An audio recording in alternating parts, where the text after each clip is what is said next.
Oh, we're live. The hangout is live, Jerry. I didn't even get a chance to breathe, for God's sake. How come it just creeps up on you like this now? Fuck's sake, I didn't even get a chance to prepare. Just fucking went live right away. Jesus fucking Christ. Are we live for real or yeah, what? we're live, yeah. Jesus Worldwide. Christ. All right, ladies and gentlemen, we are live. Fuck's sakes, that's quick, eh? Yeah, I didn't even know you could do hangouts that quick. Fuck, I just opened it. I send you the link. Are you ready to go? I'm like, okay. And then boom, shit, no. Wasn't ready, damn it. But whatever, we're live now. Ladies and gentlemen, I have my man, General Jerry, in the house there. We're going to be talking about the draft, the full results there. I stayed up till 11 to watch the rest of the results on the network and shit. And we're not just going to give you the results. We're going to give you our analysis on top of that. Not just an opinion, not just our thoughts, but our full-fledged analysis, Jerry. What do you think it is?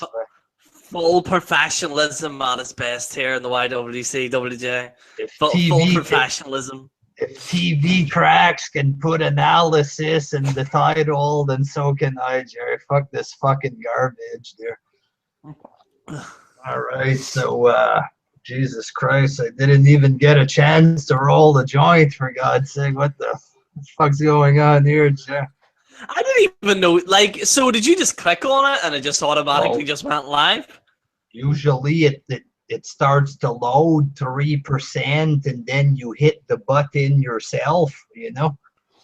But now it just, you're going live, buddy. You ready? I'm like, it says okay or cancel. I hit okay and we were instantly friggin' live there. So didn't even get a chance. Me and Jerry didn't get a chance to talk about what we were going to do or anything, but we're live. We got some viewers now, so that's right, folks. Our WWE draft there. Just give me 5 seconds. I wasn't ready for this shit. Jerry, talk to the people about your day there. Fuck. Waste 2 minutes of everybody's talking, Jerry. So for anyone who's just joined, WJ clicked live. Well, he didn't click live; it automatically went live straight away. So WJ was like, as soon as I popped in, Jerry, I think we're going live. All right, we're live.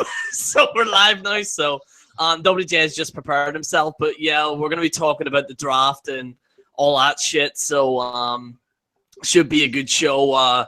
But yeah, SmackDown I thought was a bit disappointing, to be honest with you. But yeah, but we'll get to that once WJ comes back. So anyway, the matches weren't that good on SmackDown there.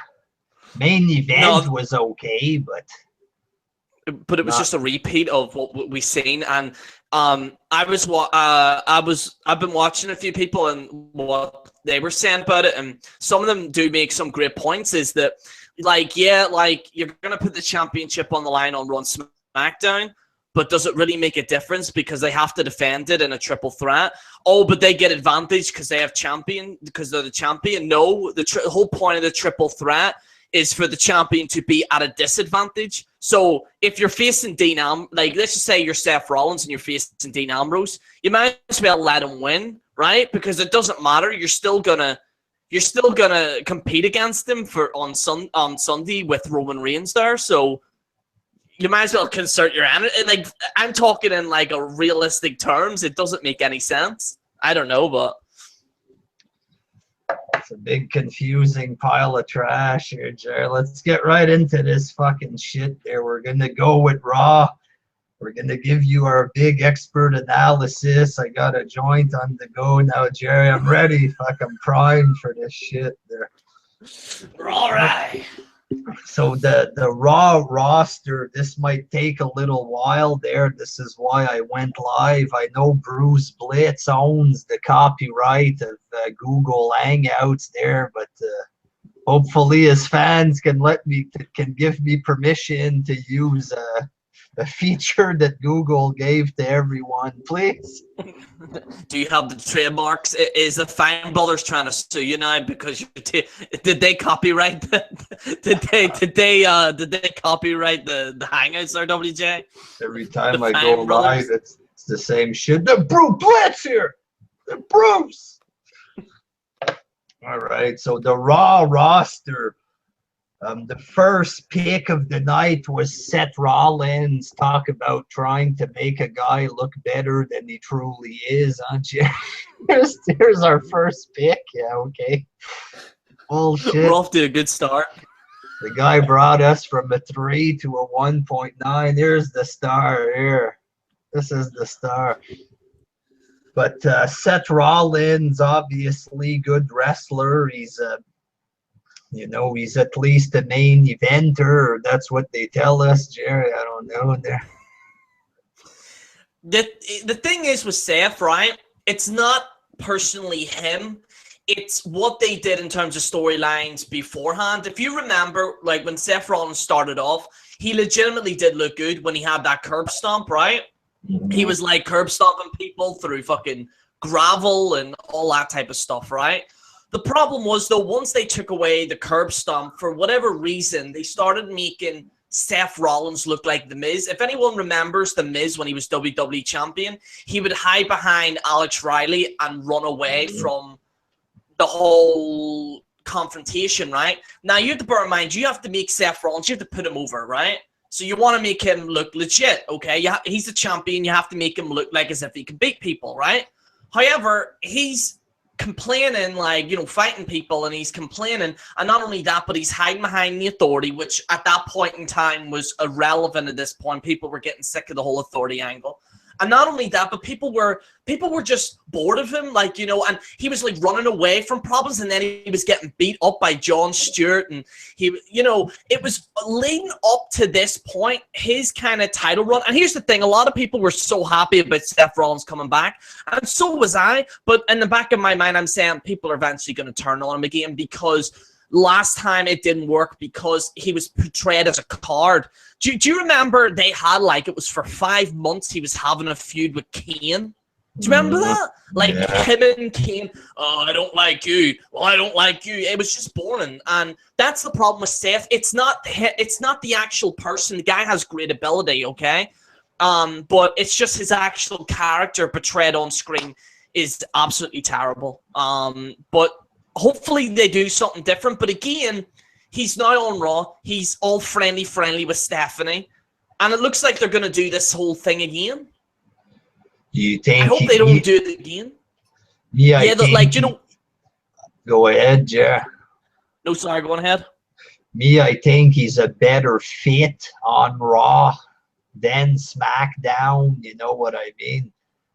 Because of Stephanie, mostly, I guess, and I don't know. They need as many stars, but they made a few mistakes, I think, there because. And Seth Rollins is a guy that just became a main eventer, and he's one of the biggest stars on the show. It's like this shit's gonna be problematic. There's nobody on Raw. The roster's thin as fuck. It really is. Here's the thing. When I heard that they were doing this whole brand split, a part of me was happy, right? But a part of me was saying, yeah, but there's nobody really in WWE that much, for it to... The only way they could have done this was the whole, was transferring some of the NXT people over, right? Now, obviously, they don't want to take everyone from NXT, because if they take everyone away from NXT, then the NXT roster is going to look very weak, okay? Because NXT, a lot of people seem to like that thing, okay? But at the same time, it's even so, they took only 6 people out of NXT. And even that, there isn't that much depth. The problem is right now, and by the way, WJ, did you hear about Cesaro? He did a real shoot. I think it was yesterday or Monday. He did a real shoot. About how remember his promo? voted earlier in the night. Is that what I saw, possibly? That was actually a real shoot. I was watching ODQ and they posted saying that it is in fact a real shoot. What Cesaro says, and listen, they need to put the microphone on Cesaro more, because I actually prefer it when he's talking like this, and he's probably going to get in trouble for it. But what he essentially said was, live on air, he turned around and said, "Listen, it's all well and good for you know, all people are talking about the general managers, but nobody's talking about the actual stars. That is the problem with this draft. People are talking about Daniel Bryan, Mick Foley, Shane, and Stephanie. Nobody's talking about the main roster. Nobody. The primary thing, and this is the problem that I have, is that Stephanie, Vince, Hunter, and Shane, for whatever reason, are the primary focus, and the superstars are less so. You understand what I mean? And I don't see why they're doing this. They need to. Listen, why is all the storylines surround the McMahons? All the main story for the past year or 2 years since this authority's come in, since Triple H and Stephanie did this authority, right?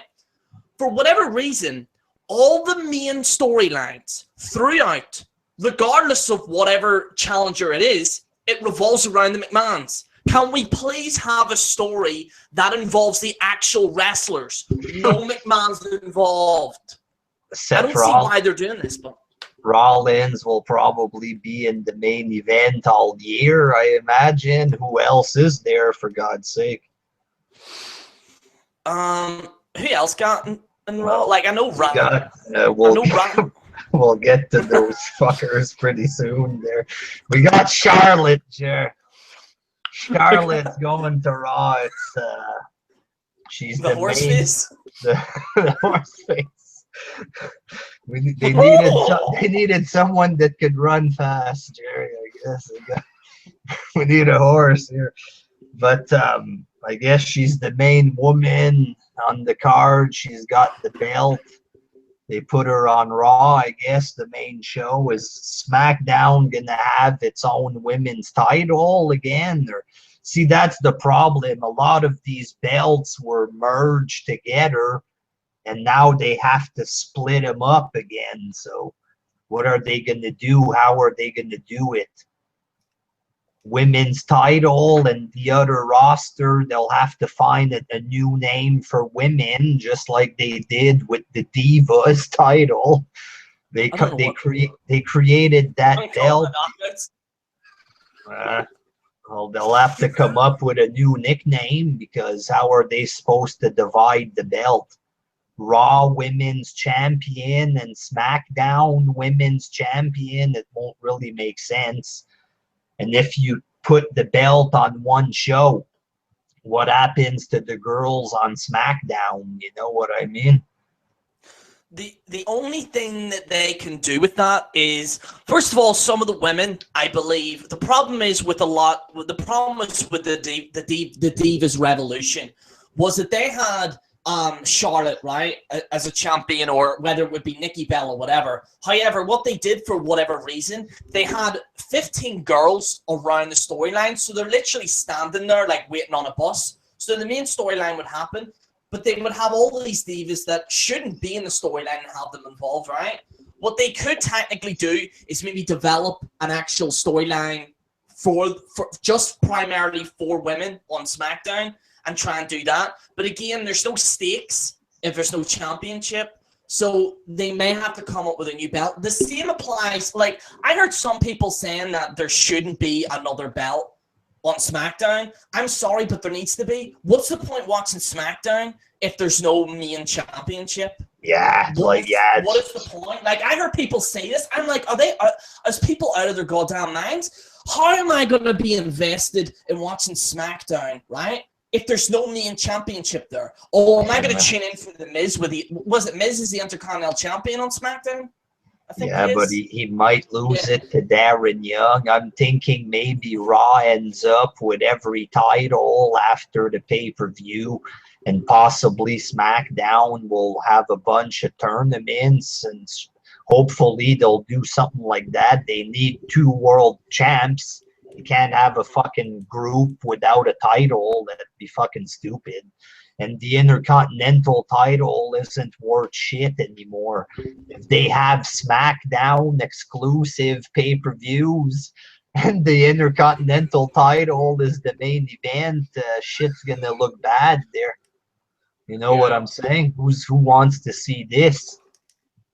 Well, I was looking at reports on some of the sources, like the wrestling sources, and apparently, I think it was Dave Meltzer. He was saying that apparently WWE at this point have no clue what they're going to do with championships at this point in time, so they have no idea what they're going to do. Apparently, obviously, they've changed, for anyone who doesn't know, they've changed the WWE title, what was known as the WWE World Heavyweight Championship. Now they're just calling it the WWE Championship. So you would presume it would be called the World Heavyweight Champion, right? The thing is, though, is that because this triple threat, it's kind of fucked things up a little bit, because no matter what, Roman and Seth are going to go to Raw, right? So more than likely, Seth or Roman's going to win the title, right? But what's going to happen to Dean? Even if they put the World Heavyweight Championship on Dean, they're going to say, hey, this is the weak guy that got beat by the other guys in the Shield. But, he's really good, but he's a world champion. There's no legitimacy behind it. So I don't know how they're going to go about this. I don't even know how they could even...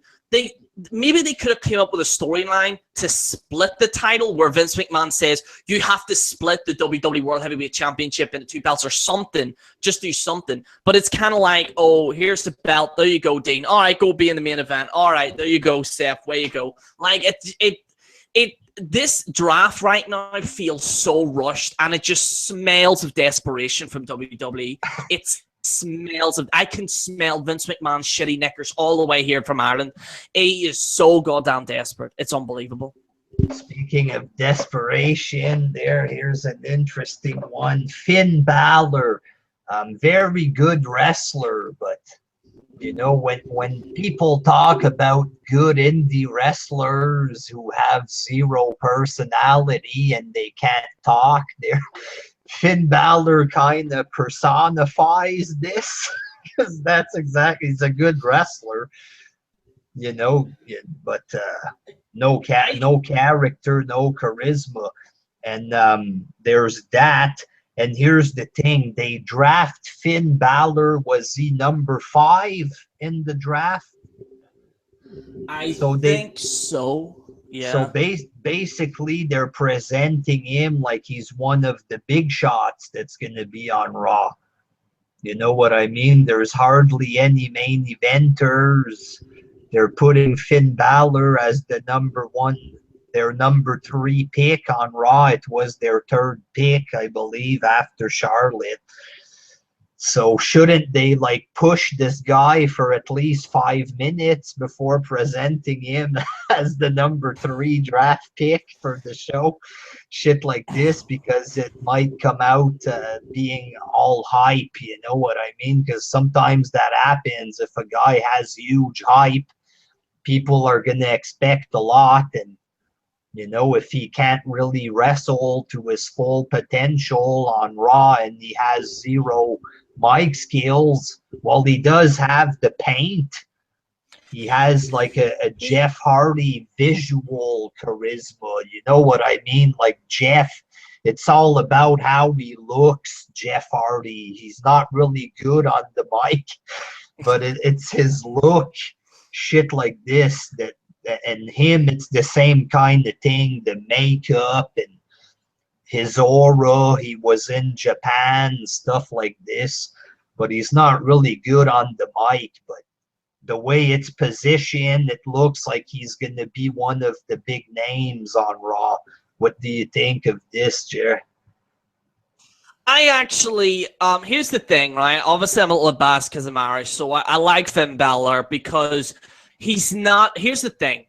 Over the past few years, a lot of people will know, Shadow Man probably knows, and NF Punk, as well as a lot of other Irish people that are in the YWC, will know that Irish people in WWE were presented as leprechauns, people that wore green all the time, ginger, spiky hair, and they were very stereotypical. Finn Balor essentially is the very first Irish wrestler, born Irish wrestler, that isn't presented as a leprechaun, right? And that's why I like Finn Balor, because he's not a stereotypical Irishman, okay, that WWE like to perceive. For anyone who doesn't know, originally Vince McMahon wanted Sheamus to be a drunken Irishman, and Sheamus said, no, hell no. And it's probably a good thing they didn't do that. But the thing is with Finn Balor is that he can be good on the microphone. I've seen a few, again, I don't want to do this whole indie thing where I checked out New Japan Pro Wrestling and all that there. He was good in the microphone in New Japan Pro Wrestling. The problem is with WWE at this moment is a lot of these indie guys, usually they don't have a script when they're talking in the indie circuit. So when it actually comes to the main roster, they see all these scripts. So they're talking, they're like, wait a minute, did I miss a line? And then it comes off as nervous talking. That's what I think WWE have a problem with. It comes off as nervous talking. And that's why I think Finn Balor maybe might not suit that. Maybe he might be training all that now. Maybe he's suited to it. But again, you know, like I said, what he does in NXT, that's great, but it all depends on what he does on Raw. He needs to come across as someone that's exciting, and I hope to God it's 50-50. It's 50-50 whether it be good. They are putting a lot of stock into this guy, so we'll have to wait and see. I saw somebody who wrote, I believe it was on Twitter or YouTube, I don't remember there, but somebody writes, well, they got Finn Balor for their new cruiserweight division, something like this. But do you think Finn Balor is going to win the world title in 2016 on Raw? Because, well, I'm going to get back to the main event situation once we do a couple names, but Finn Balor, does he have potential? Are they going to grab this guy and stick the belt on him right away, or what? How is this going to work with? They may have to, because, and again, it's WWE very desperate for another guy to be in that main event kind of category. First of all, AJ Styles, they had a chance. Like, he is technically in the main event with John Cena, but this whole club thing's kind of watered him down. That's good they separated him. But in terms of Finn Balor, like, he might need to be in there because, let's be honest with you, fucking Roman Reigns had the championship, all-time low rating. Seth Rollins had the championship, all-time low rating. Dean Ambrose had the championship, all-time low rating. It's very clear that the members of the Shield aren't getting a lot of investment for the casual fans, like, you know, the casual fans that literally just surf through the channels and they click on it. They're not attracting that type of audience. Maybe Finn Balor might attract maybe, you know, some people that are channel surfing and they see him with a face paint. It's just kind of the same with Jeff Hardy. He kind of had that. People were flicking through and they went, what's this guy wearing face paint? It's very different. I think what Finn Balor does is it's very different. However, it's kind of like maybe when he opens his mouth, it might be like, oh, shit, there we go. Turn that off. We'll watch Desperate Housewives there. And that's what I'm a bit worried about. So, but honestly, I think Finn Balor, it's 50-50 at this point, whether he's going to be good or not. But I do believe that he might be, I think he will win a championship at some point. Because I think that because they've kind of separated these brands, then they're good. I think they're going to have a storyline between Seth and Finn Balor. I think Seth's going to win a championship and he's going to have a match against Finn Balor. I think that's what they're going to do next. Roman Reigns, Jerry. So if they got John Cena going on SmackDown, they got Roman Reigns on Raw. We know what, you know. We know that McMahon really likes his big, sexy Roman there. That's another guy. That's another guy who would probably fail a drug test in UFC there. But just saying, Roman Reigns is probably going to be the face of Raw. You know what I mean? And that might spell trouble there. You know, the fans don't like this guy. And if you put him by himself on Raw there with nobody but Seth Rollins and possibly Finn Balor and a few others that I'll talk about later, I think there's going to be problems here, Jerry, if they put him as the face of Raw for real. You know what I mean? Here's the thing with Roman. it's not all bad, and I'll tell you why. The only way that they can get out of this, all right, is turn Roman heel. That is the only way they get out of this predicament. Roman Reigns, if Roman Reigns were a heel, he would be a masterclass right now if he was a heel, because he is so hated, even by casual fans. He is so hated that I think if listen, see if Roman returns, right, and they push him as a face again, then that's it. I've lost all hope for this company. They have a perfect opportunity for Roman to turn heel. The Rock, for example, I'm not comparing Roman Reigns to The Rock, by the way, before anyone goes crazy, right? But The Rock originally, when he came to WWE, was hated, all right? He was massively hated. What did The Rock do? He became a heel. He got over as a heel, and he actually got over organically. Roman Reigns is not getting over organically. So what they need to do is have Roman Reigns as a heel, bash the crowd, hell, have him bash the internet fans, generate even more heat, and then eventually he'll get over. That's what I think. That is the only way this is going to work out. Maybe this is a silver lining for him. Maybe this whole scenario that's happened. I think the only way he gets out of this is if he's a heel. That is the only way they can get out of this. If they don't turn him heel, then they're screwed. They're fucked. They're completely fucked. That's it. Like Roman Reigns at this point in time, he's gonna get real hate from the fans. You know, it's genuine hate, you know, that the fans have for him.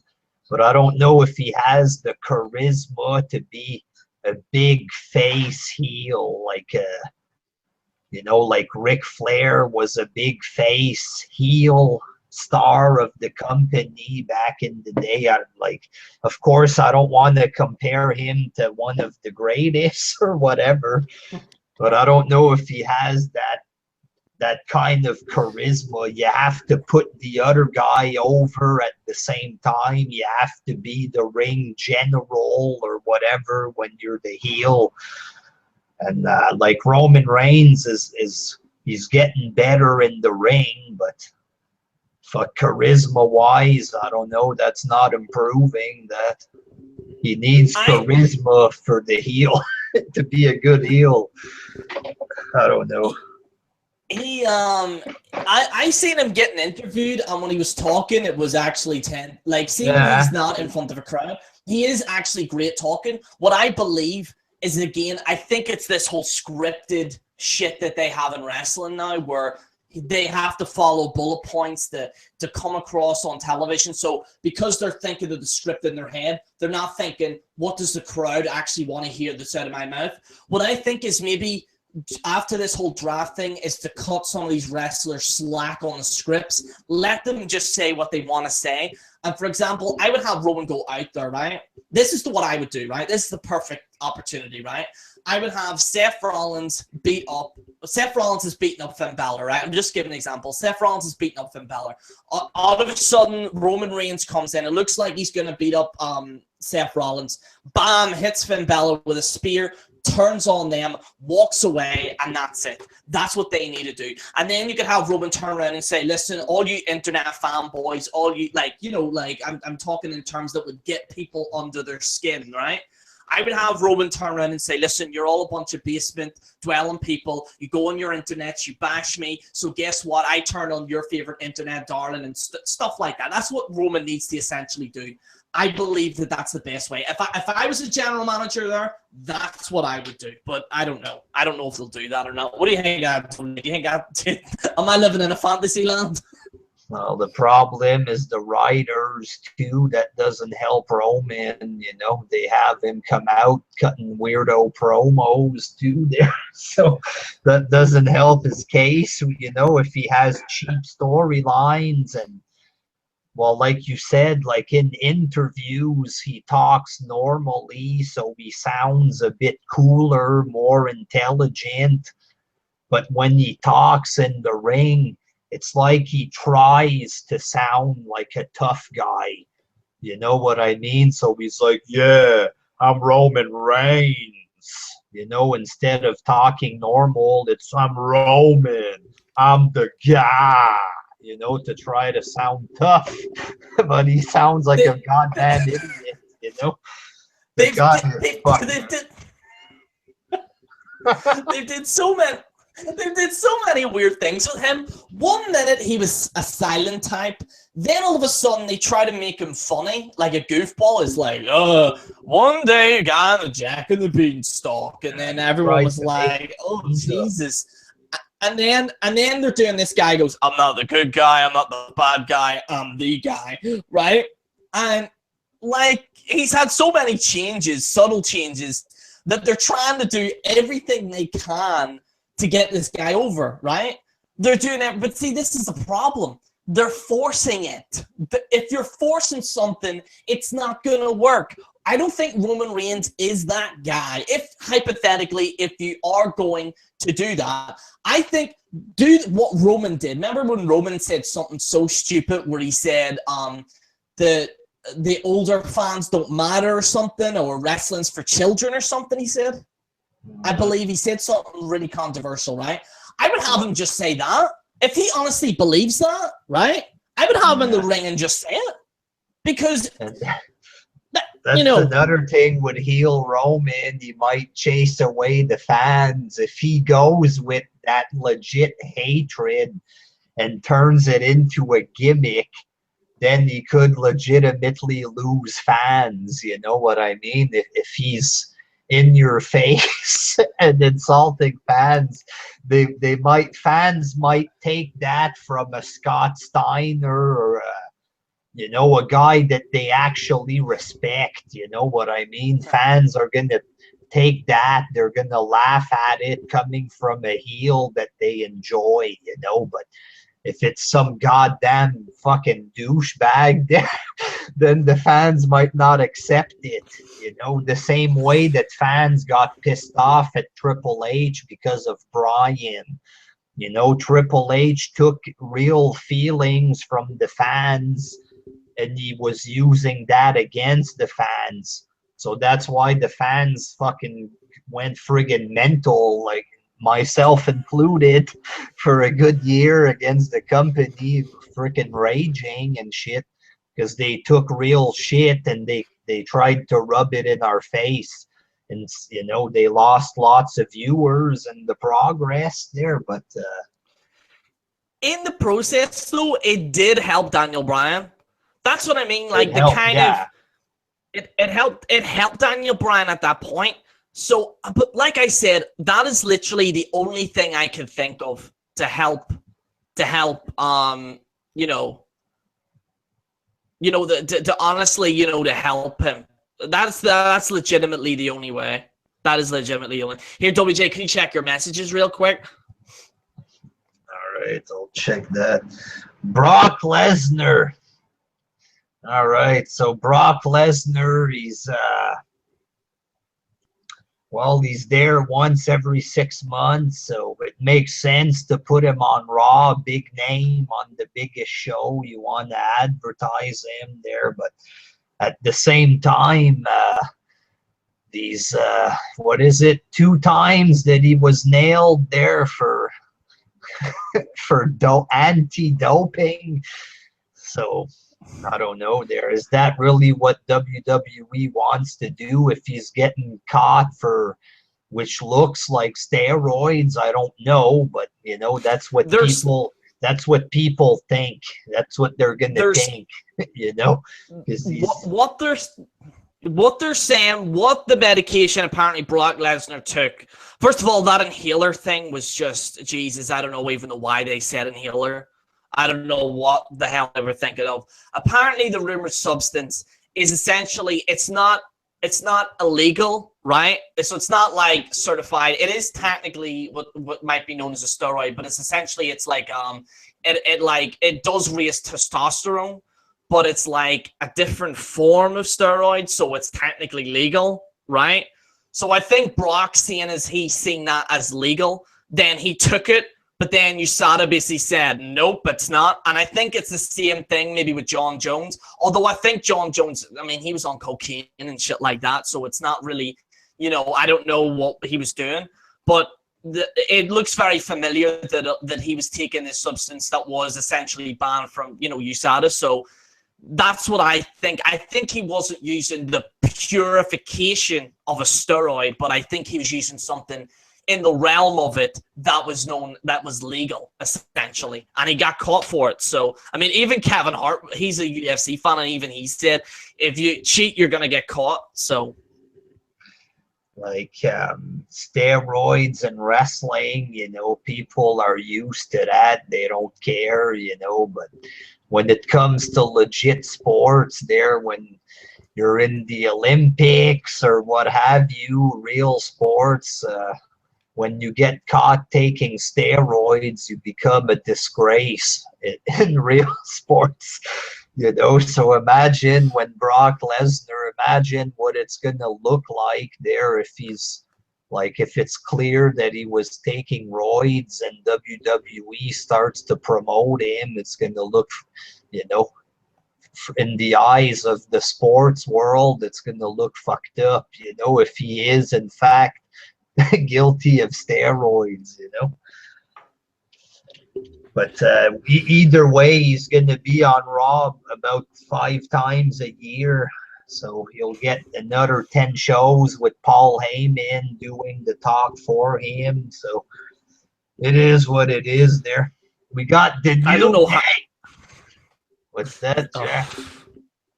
No, as soon as you said New Day, I just like fucking near had a stroke there when you said New Day. But no, just about Brock Lesnar, I don't know how WWE is going to go about this, because Brock Lesnar is in the front cover of the video game, right? He's the guy in WWE, but as it stands right now, in terms of the main media, he cheated, right? So I don't know how Paul Heyman's going to go about this and say, oh, Brock Lesnar defeated Mark Hunt. Like, I don't know how he's going to do that, but like, Paul Heyman's a talented guy, so I don't know how he's going to go about that, you know? Like, if wrestling fans can still worship Benoit, then they're going to, I don't think they'll care about Lesnar taking steroids. So, but the New Day, Jerry, I don't know. It doesn't really make a difference what show they end up on. That act is becoming a bit stale, a little at this point there. Let's see, 2 seconds, WJ. That's about it. New Day on Raw. Sami Zayn. I expected Sami Zayn to end up on SmackDown. You know what I mean? Like, that's a guy that might possibly become a world champ in the future. Not saying that I want him to be champ, but I just think that's the way it's going to end up if they're going in this indie direction. You know what I mean? I was expecting them to try to build them up on SmackDown, but he's on Raw with the big boys. Is this a guy that they're going to push in the main event, him, Jer? Not at this point. Not at this point. I think this is the thing, right? I honestly believe, right, that I think, what was I going to say? That I honestly believe that Sami Zayn is a guy that probably will be in the mid-card for a while, but then they might try and do like a Daniel Bryan-esque storyline, okay? And honestly, that's, you know, I think Sami Zayn, to me, I don't think, when I look at Kevin Owens, I can say, okay, maybe this guy's a main event, right? But when I look at Sami Zayn, I go, I don't think he's really, I think he might be a one-off champion at one point in the next few years. I think he'll be like, you know, like what Dolph Ziggler did. He was a one-off champion. I think Sami Zayn is in that realm, to be honest. Because this is what we have here. Okay. Seth Rollins, Roman Reigns, Brock Lesnar, and that is it for real official main eventers. You have Jericho, that's a former main eventer, but he's not getting pushed in the main event scene right now. You know what I mean? There's guys like Jack Swagger that's on Raw that have had the belt in the past there. But I'm talking real legit main eventers. You have Rollins, Reigns, and Brock Lesnar, who's only going to be there part-time. That's it, that are currently used as real legit main event stars or whatever. You have the Big Show that won. Are they going to resort to that garbage Big Show pay-per-views? They're the crappy Big Show feud that every champ had to go through. Are they going to resort to that? Because all they have is 2 full-time real main eventers.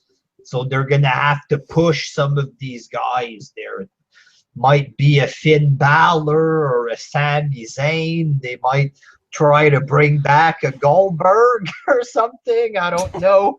Triple H might become more of an active wrestler because they need something. Unless they just have fucking Reigns and Rollins feud for 6 months kind of deal.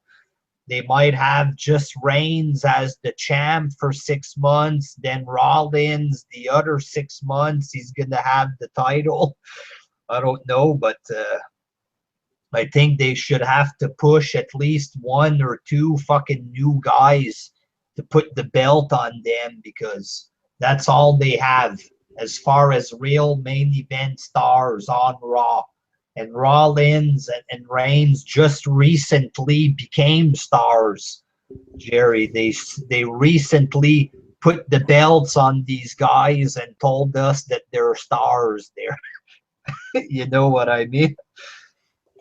It's not organic enough. Like this whole Shield thing, it was just the reason why it's such a disaster is that they forced it too much. What they should have done at the start was that Dean Ambrose, right, at that point, before this whole, remember they did the whole goofball storylines with him?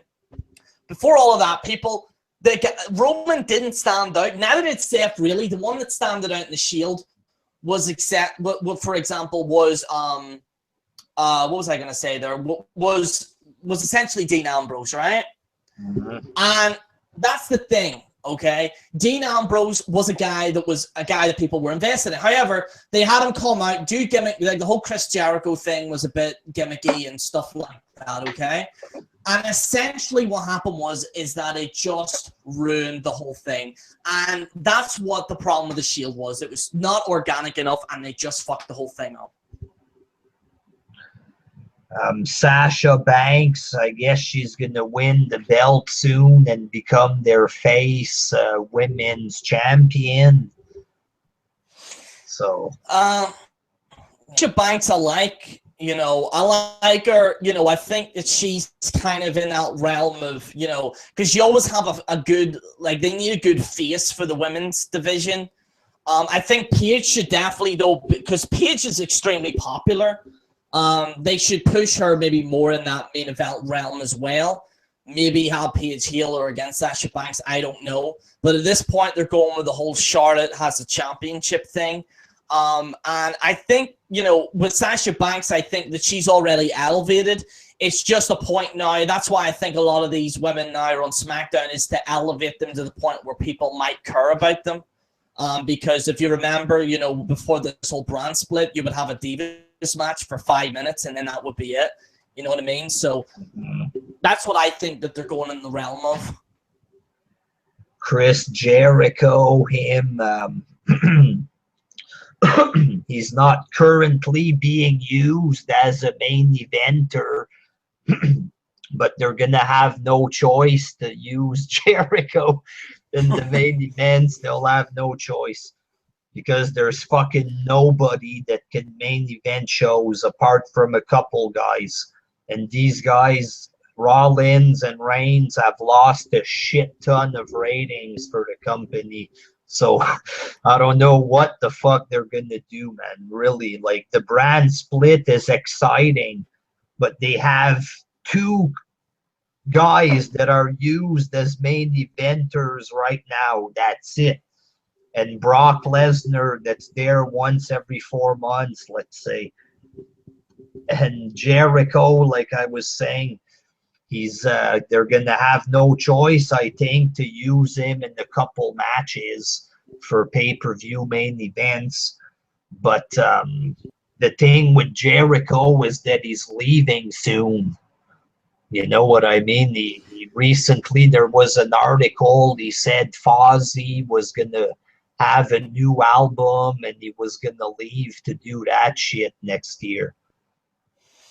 Yeah, I mean, honestly, like, with Chris Jericho, he is like, here's the thing, right? I think Chris Jericho is probably the only like veteran there that wants to change himself all the time. Like, do you remember like when he debuted on Raw's War? He was like, you know, this whole face thing, then he was a heel, then like, do you remember his SmackDown run where he's this guy that wore a suit, and then now he's kind of got this kind of, I don't know, like a campy rock star kind of thing. I don't know what the hell it is. It's like, but the good thing about Chris is that he's not afraid to kind of change things up. And I think maybe he's doing this to kind of say to guys in the roster, listen, I already have a certified character here. Don't be afraid to change things up. And I think that's what Chris is trying to come across, to try and, you know, get these guys to maybe organically change their character. You know what I mean? But a lot of these guys are just too nervous, I think, to talk.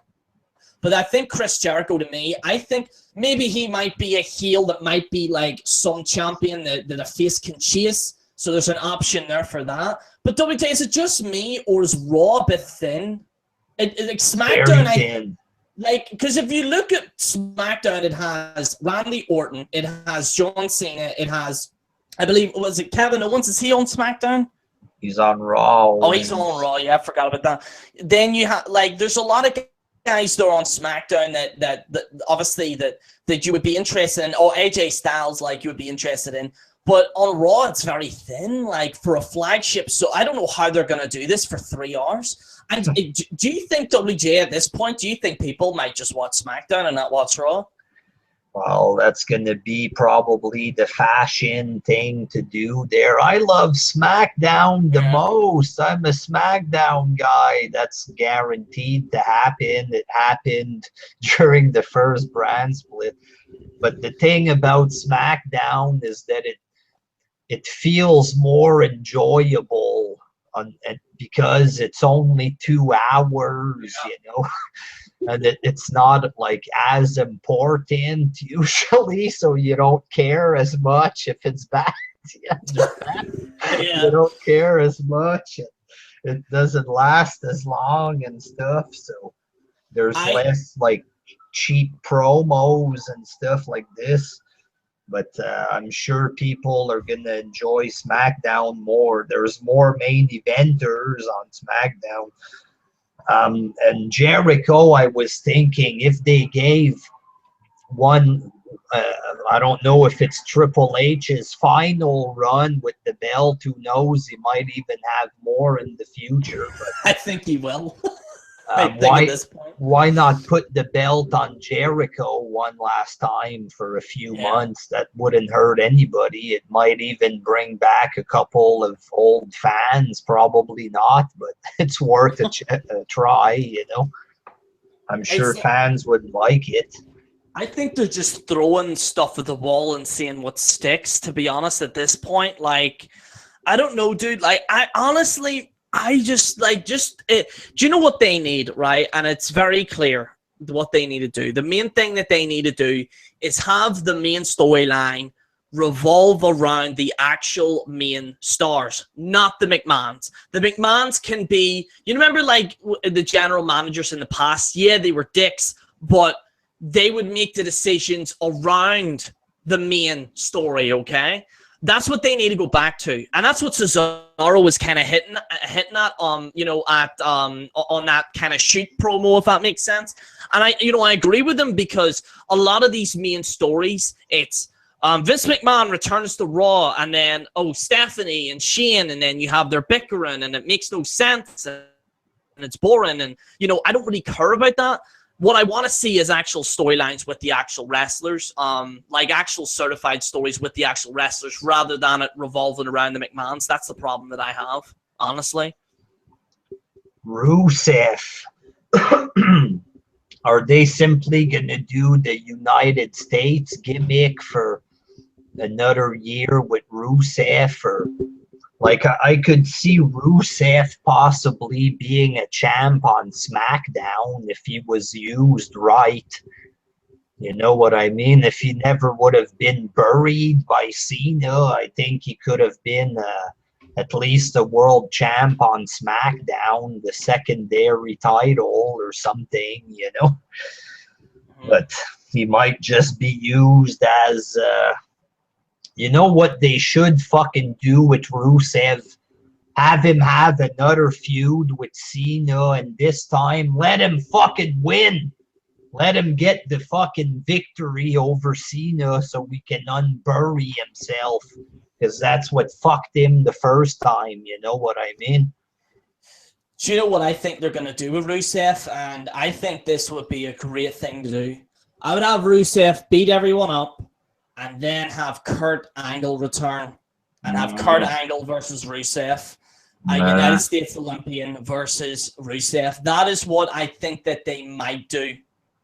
That makes a lot of fucking sense. It'd be good. That would be a way to make the US thing feel cool again if he's going against Kurt, you know? Because if he's just beating job guys, then it's just a cheaper version of the first run, you know what I mean? Yeah, that's what they need to do. Because, like, honestly, I think that they'll do it. I think maybe Kurt Angle originally wanted to join WWE but on a part-time schedule, and I think maybe that's what's best. And I think now with this whole brand split, they might call Kurt up and say, "Listen, that part-time deal, we can give it to you, but just go in for maybe like a lot of months, and then you can take a few months off, and then come back for a few months, and then leave." That's what I honestly believe that they need to do, because Kurt Angle, I think, if there's ever been a perfect opponent for Kurt Angle, is A, Rusev, or B, Jack Swagger. If like Jack Swagger, though's been buried to the point of like they can try and build him up at some point, but I think those two guys I think would be perfect for Kurt Angle. That's what I think anyway, you know. Mm-hmm. Kevin Owens, Kevin Owens, all right, when he first got on Raw and he beat Cena, this guy just felt like $1 million, you know what I mean? It just looked like it was a star in the making, you know. And after that, the past year, they kind of made him look like a big fat goofball, to be honest. You know, they're having him do like some kind of cheap comedy with what's his name, Sami Zayn, their future champ Sami Zayn. I can't even remember his goddamn name at the time there, but Kevin Owens, they kind of made him look cheap a bit, but I still have hope that this guy could possibly be a world champion, at least the secondary world title guy there. Could Kevin Owens be one of the young guys that might get a push if it's not just fucking hogged by Roman Reigns? Could Kevin Owens possibly get a crack at a world title on Raw? Yeah. I think it's safe to say Kevin Owens could probably get that. Because like I said, you got Seth there. I mean, you got Finn Balor there. Obviously, you could have Finn Balor and Owens as a feud. There's a possibility there. If Finn Balor is a champion, you could have Kevin Owens beat him and Kevin Owens, and then you could have Finn Balor chasing the belt for Owens. There's a possibility there. I do believe Kevin Owens will have the belt at some point, either this year or next year. But I do like a lot of people were saying this. I think seeing as Brock is on Raw, I personally believe that they should have they should have Kevin Owens versus Brock Lesnar at some point as well. Maybe that's a possibility. But in terms of him being a champion, I can definitely see I can see Kevin Owens winning it sooner than Sami Zayn. Enzo and Cass, obviously they're pushing these guys there. They might try to use them as a quote-unquote main event tag team. They're a bit like the New Age Outlaws, you know what I mean? But obviously, they're going to become the big tag team champs eventually, probably right after New Day's finished breaking the record or whatever. But Jerry, it's come to my understanding that you don't like Enzo and Cass there. Tell the people at home why you don't like them, Jerry. Give them your analysis. All right. Enzo and Cass fucking suck. I got so much fucking shit for this, right? But now it's kind of funny because I said this, right, before anyone, like, see when they started, and I knew that it was going to run steel. And everyone turned around and said, oh, Jerry, you just hate everybody. Now people are now seeing what I see, and that they make no sense when they're talking, and it doesn't make any sense. And I don't understand, like, the whole how you doing, and shit like that, right? I understand like, if you like that, more power to you, right? Listen, if somebody actually generally enjoys something in wrestling, hey, more power to you. But personally, for me, I believe that it might run its course. It might get overexposed. It's already getting overexposed. The same thing happened with the New Day. The New Day, whenever they started off, they were doing really well. People were cheering for them, stuff like that. When they were heels, they turned them face. They overexposed them, putting them in main events and the start of the show and stuff like that. And they got overexposed. The thing is with Enzo and Cass is that they will get overexposed at a certain point. And when that happens, people will then turn on them eventually, right? It's inevitable. I also don't get the jokes. I don't know whether I'm European or something, but I don't know if it's just me, but I just don't get the jokes. I don't get it. And also I don't know. He looks like a leopard print Goku, Enzo Amore. He just looks like a leopard print Goku. I just don't get it. You know what I mean? I just don't get it, you know? And that's, like, listen, if you like them, more power to you. That's absolutely fine, okay? But personally, for me, I just don't understand it. I don't get it, you know? I will give them a chance, as I always do. I give Ryback a chance. I gave him 2 chances, actually. I remember when Ryback debuted, I didn't like him. Then I seen him live and shit, and then I went, oh shit, I actually like him. And now I like Ryback, okay? So for the sake of it, I will give Enzo Amore and Big Cass another chance. I will keep it with an open mind and see where it's going. But as far as I'm concerned at this point, I'm just not invested into them. I think I'm more of a Jeff Hardy fan and Matt Hardy fan, where I was used to the tag teams falling off chairs and tables and stuff. So maybe if I get out of that mindset, maybe I might like them. But honestly, from what I see, I don't see what the problem is. But yet again, I'll keep an open mind, WJ, because, you know, I like to keep an open mind. And I'll watch them for a few weeks, and then I'll come to a final decision on them.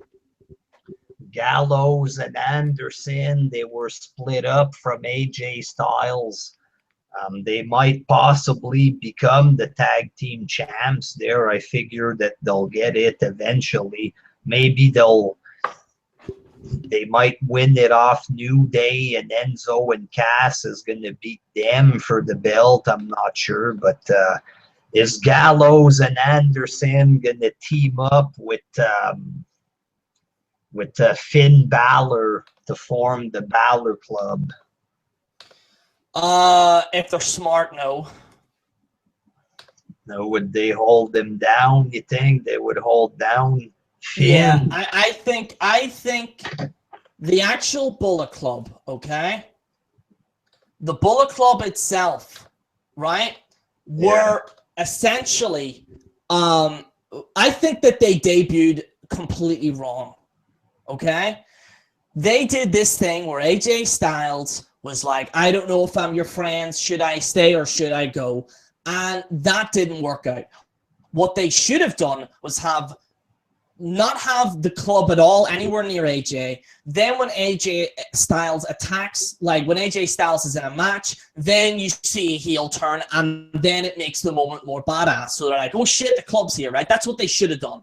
However, they debuted them from the crowd. It came off cheap. They said, "Hey AJ, you remember us? No, listen guys, you're my friends, but we're not together and stuff." And essentially, it is what it is. You know what I mean? And I think their finishing move sucks. I rarely talk about shit like that there, but I think their finishing move is unimpressive. You know what I mean? They come in like if they're a big force, and the finisher just looks cheap. So it's hard to take the tag team serious or to get into them when they have a cheap-looking finisher. You know what I mean? Mm-hmm. Bada bing, bada boom, NF Punk is in the room. How you doing? Number 2. Pretty good, man. Just been listening to this, and fucking one thing I can see with the whole like draft, like Raw, especially like you know, I do think have a very thin roster, as in like main event category. Like, are they going to keep building around, you know, Roman versus Seth, because, you know, that's been beaten like a dead horse already. That's their only match that it looks like, you know. Right, so I'm thinking this is what you could do. Obviously, fucking, you know, I heard you brought up Balor, and, you know, I was about to boycott fucking Raw if Balor went to SmackDown, because, you know, I think, I literally was. But, fucking, this is what I think will happen, okay? You know, if I was in the creative, right? Now, you question about Balor being the main event, correct?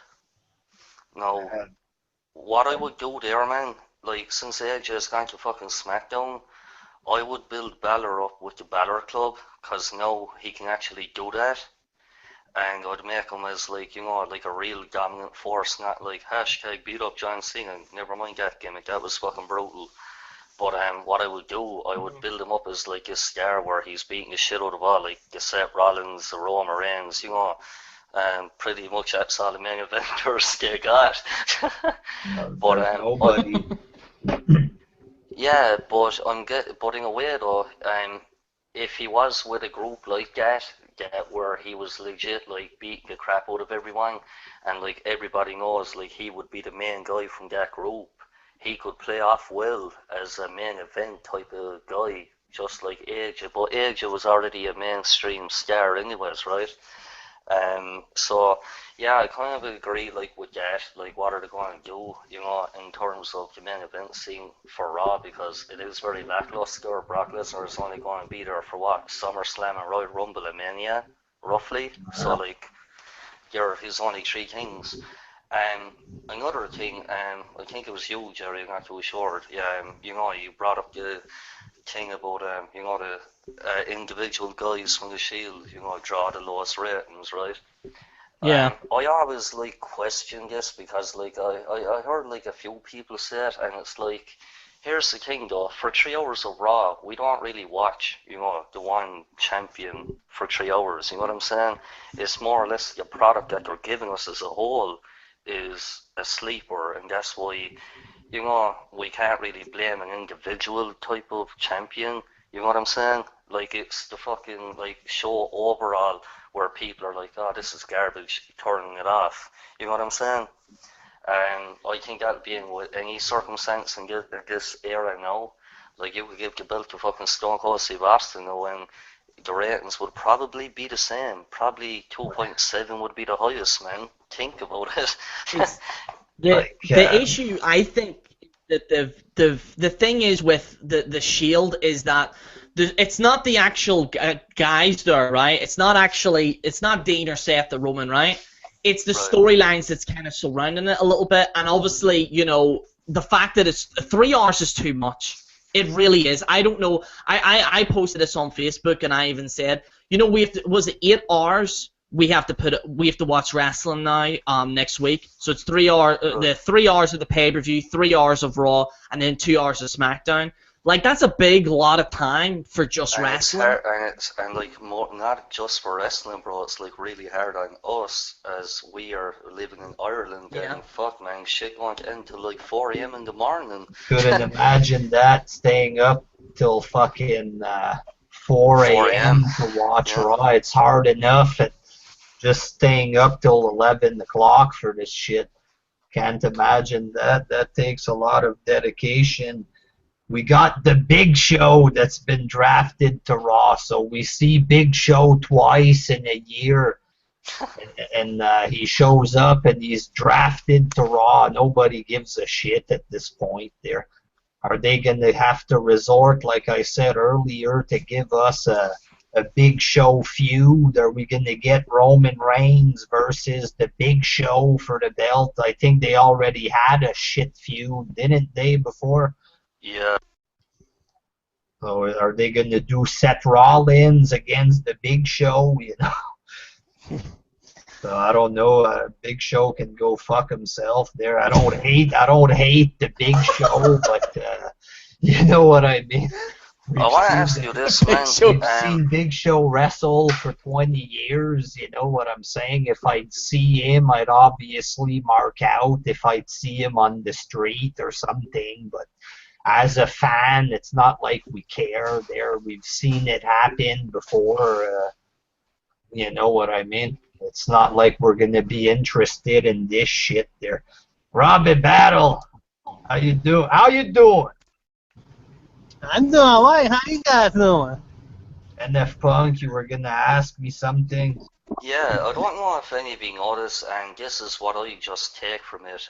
You know the way Baron Corbin was an early selection in the draft? Yeah, and they're calling him a future world champion. Like, right, why? And here's the key. When I seen Baron Corbin being like, you know, what was he, like a 6 or 7 pick for SmackDown, I was like, what the fuck are they doing here? Yeah. But then I was thinking about it. This is a dude that probably on SmackDown will get like a fucking Roman Reigns push. That's what I'm getting from that, because I see no other alternative why the fuck he was drafted. Especially, he's been having horrible matches with Dolph Ziggler for like a million fucking time on pre-shows. You know what I'm saying? Let me blast through a couple names here real quick. The Golden Truth, they're going to keep doing their unfunny comedy there.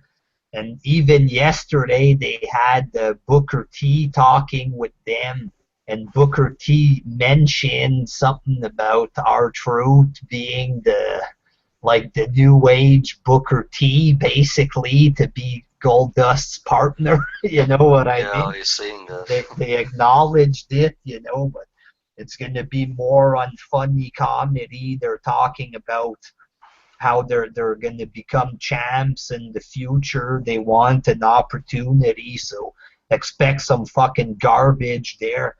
Nia Jax. I don't know, Robbie Battle, what's your thoughts on Nia Jax going to Raw there? Give us a big analysis of this there. I like Nia Jax. I fuck her. So you don't give a shit about Nia Jax? No, not really. I'm just being funny. Not really. She, you know, they're all the divas. There's not really too many good ones. You know, if you think about it, it's like 2 main ones. Was it Charlotte and Sasha? That's about it, really. I mean, there's some okay ones, but them were the 2 main ones. You know.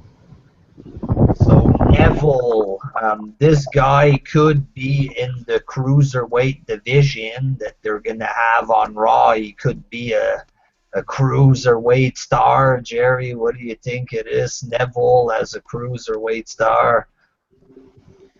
I don't know. If he's a cruiserweight, yeah, I get it. It's just that when he debuted, it was very disappointing. The thing is, though, he is like, I think, like in ring, he's a great talent. Like I remember seeing him live, when he was the NXT champion. I was watching him in Belfast, and he was really, really good. Like, the problem is, though, is that like it's just. I think it's maybe good that they're having a cruiserweight cruiserweight division. So obviously he fits that bill. So he will probably win the cruiserweight championship. But I don't think he'll like get no main event or anything like that. At most, he might win an Intercontinental or United States Championship, but there's no way he would be a main event. But I think maybe the cruiserweight division perfectly suits him. Could be a good cruiserweight champ, yeah. Cesaro, we spoke about him earlier. Good wrestler there, but Cesaro's becoming a little bit watered down, in my opinion. It's always the same uppercuts and the twirl around shit there. What do you call it there? Cesaro swing. The Cesaro swing. It's becoming too, too many signature moves there, and he does just that now. Like before, he was explosive, and he did all kinds of moves that impressed the crowd. But maybe Cesaro will finally get his chance to get pushed in the world title scene. I don't know. I doubt it there, but you never know. After that shoot thing he did, I doubt it, because he kind of called out a lot of people. Well, he didn't directly call them out, but it was a straight shoot what he did. So I don't know if he's gonna get in trouble for that or not, but. Could have been a secondary champ on SmackDown, like the second world title. I wouldn't mind that there.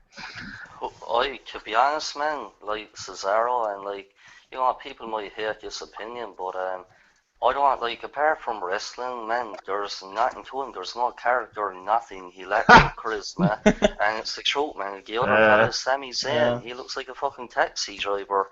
Fucking hell, man. It's what the hell are they doing here? Yeah. I heard you talk about Kevin Owens and Sami Zayn about being main eventers. Fuck Sami Zayn, man. Kevin Owens to me, and I gotta be honest, he reminds me he's like a modern day CM Punk right now. So he has that loose cannon type of style where he'll say anything he pleases type of deal.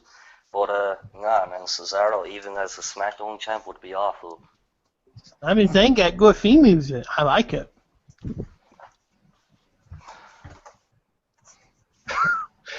Sheamus, ladies and gentlemen. Sheamus, pretty much, he won the belt, and the company almost fucking crashed when he became champion. So best to keep the belt as far away from Sheamus as possible. But Jerry's your countryman there. What do you think of Sheamus? Oh Jesus, Sheamus to me, I think he's the thing is that he shouldn't be in the main event. The problem was that I don't know, I can't explain it, but when he debuted, he was beating shit out of people and going crazy and stuff when he was a heel. And I thought when he was going to turn back in as a heel that it was going to be, it's the old Sheamus back again, but it just never happened. And I just feel that maybe Sheamus at this point might be a one-hit wonder. I think for the most part, in the next few years, Sheamus is just going to be at the most a mid-card champion. That's about the height of it. I think they're going to keep him away from the main event as much as possible. Because remember that League of Nations type of shit? That was just horrible. Absolutely horrible. So I don't know.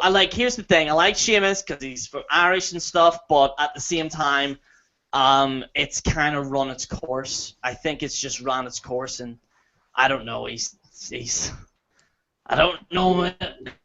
He's fucked ginger. up. He's ginger. That's the problem. Him and Sami Zayn, get them out of here.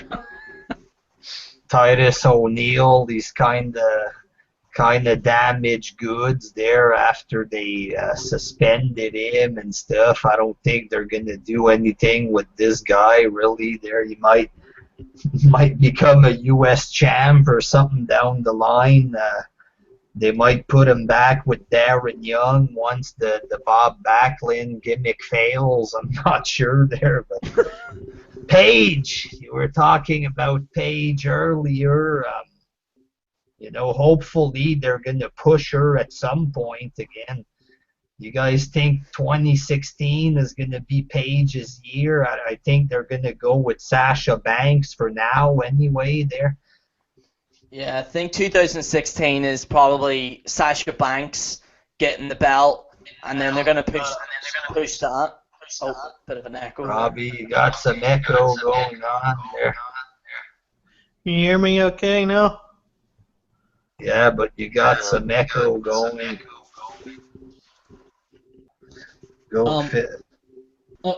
Oh yeah, but what I think, see Paige, right? I think after this whole Sasha Banks, you know, if she's champion, maybe turn Paige heel, because a lot of people like her. You know what I mean? And I think that she should definitely be in that realm of the main event as a champion. Did she get she got drafted to Raw? I believe. Was it Raw? Yes, she's on Raw. Raw. Yeah, they'll probably have her in amongst that kind of crowd, you know, the main event girls, and then all the girls that probably people don't care about will probably go with SmackDown, and then they'll try and get them over that way. So I think they're trying to like push this women's kind of division more, and I think Paige, obviously, you know, guys like her, girls like her, and I think she's good. I think she will be a women's champion again at some point. I just think just not now after this whole Sasha Banks. You know, I think once she gets the belt and has her time, then I think Paige will get it next. You know. All right, let me blast through these leftover motherfuckers from the Raw roster there, and we can start talking about SmackDown. Darren Young, he'll possibly win the Intercontinental title this Sunday. I'm not sure there.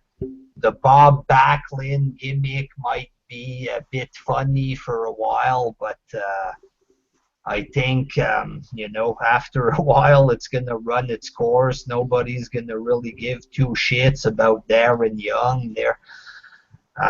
Sin Cara, nobody gives a flying fuck. I mean, really.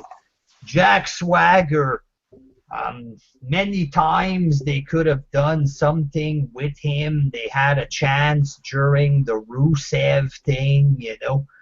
People were heavy, you know, backing Jack Swagger, and I highly doubt that he'll get a big push on Raw. You know, maybe if it was SmackDown or Superstars or something like this.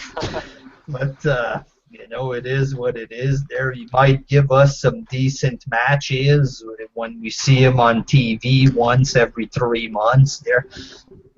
The Dudley Boys, old shit is old. They can't do the tables. It's PG. If we didn't really care that much about the Dudleys when they came back, people were excited the first night, then they lost interest 5 minutes later. Possible that they're going to win the belts, but, you know, nobody gives two shits at this point there. Summer Rae, hot body. Face isn't the best, just like she's me got a body there. for she's got a body for babe watching, a face for crime watching. Just like me, not the best face, but I got the body of a fucking Greek goddess there, Jerry. But Summer Rae, whatever, she'll get beat in a 2-minute match once in a while. Just get her to do some dirty pics on WWE.com, and she can be worth something there. Mark Henry. Once every 5 months, he's going to lose the match to some jobber. I'm so goddamn excited. It's like the Big Show there. Nobody cares.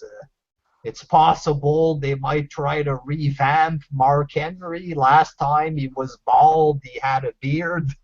Nobody cared. They might have him lose against somebody that's the champ there, but I doubt it. I think he'll have a retirement match, like a championship retirement match or something, because, like, I think, like, him and Kane, obviously they've been with the company, like, forever, so, I think that they might do something with that. Like, it wouldn't surprise me if Kane especially, I think, might have a championship, like, one final run. Either it might be a mid-card championship or, Lord knows, or a main event or something, but I think him and Mark Henry might have retirement matches either this year or next year, because I don't see them staying in WWE that long. Braun Strowman. I'm happy that he's been separated from Bray Wyatt. I'll get back to Bray Wyatt later there. Braun Strowman, they might try to do something with him there, maybe change the Wyatt gimmick, because now he just looks like a big fat sidekick with no talent there. And when they were doing the gimmick that he wouldn't sell anything, I just fucking hated that. I thought it was crap there.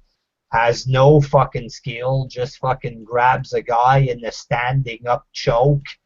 We haven't seen this guy do anything relevant in a while there, but who knows, he might become the greatest of all time in 2016 there. He might get released, I don't know. Bo Dallas, funny guy. I wish they could have done more with him, but Bo Dallas is another guy who could be a cruiserweight champion, possibly. A very funny guy. I wouldn't mind seeing him have his match and promo segment every week there. I don't know.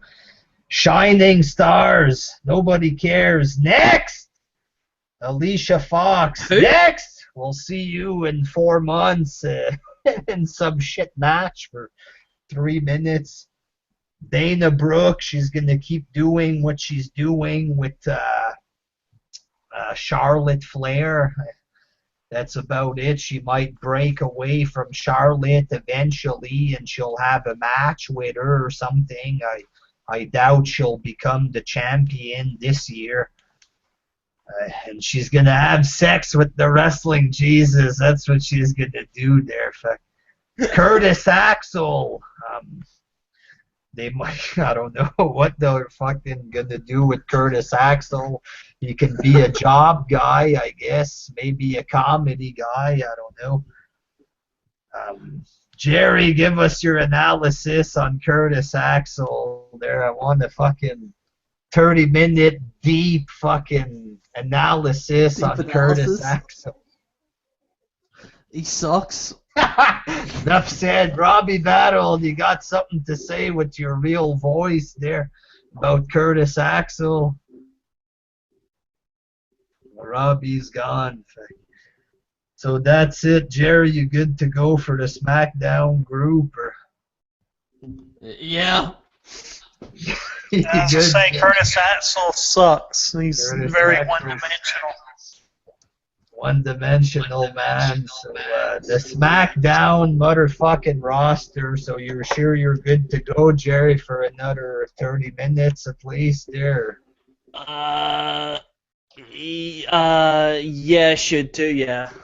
All right. So while I roll a joint there for the new roster, Robbie Battle, tell the people what you think of the current wrestling product there.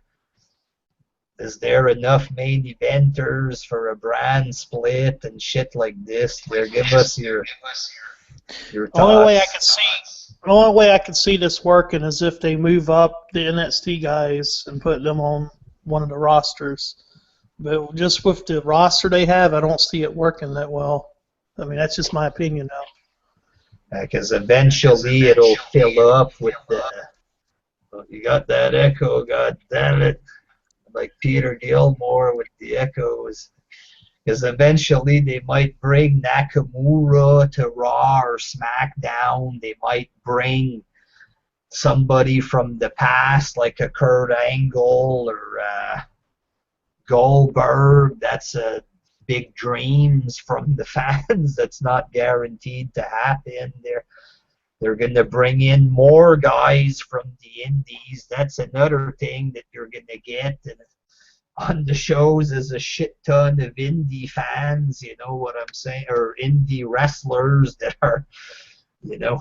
So you're going to have lots of crappy guys like Zack Ryder and Sheamus and Mark Henry, shit like this that people don't care about. Apollo Crews, they're going to they brought in Mojo Rawley.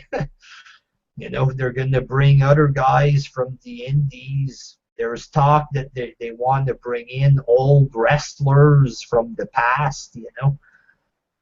But I don't know. It looks like it's going to be a bit cheap there, the brand split.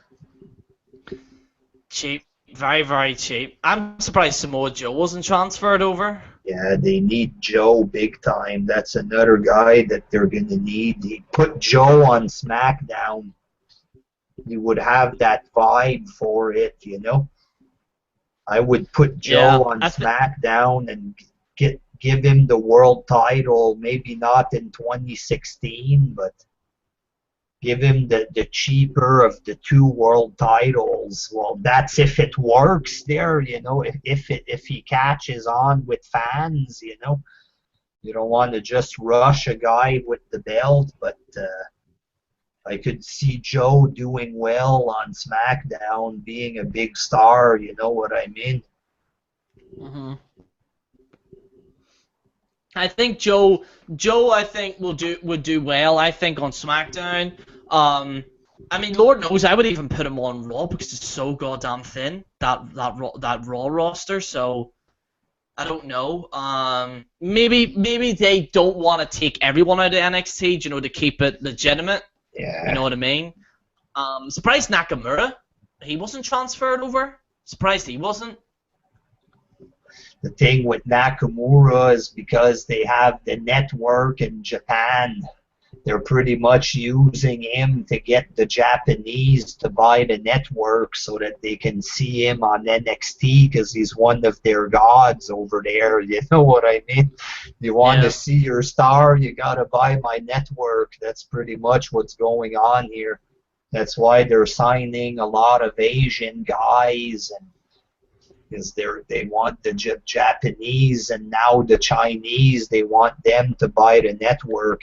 But eventually he's going to go on Raw there. They have to because they have nobody. Plus he's good, so he might need a manager or something though there. Yeah, because his English is a bit like it's like his English is not up to par. But like, you know, I think he might need a manager. But at the same time, he's kind of one of those guys that's like charismatic by not saying a word, if that makes sense.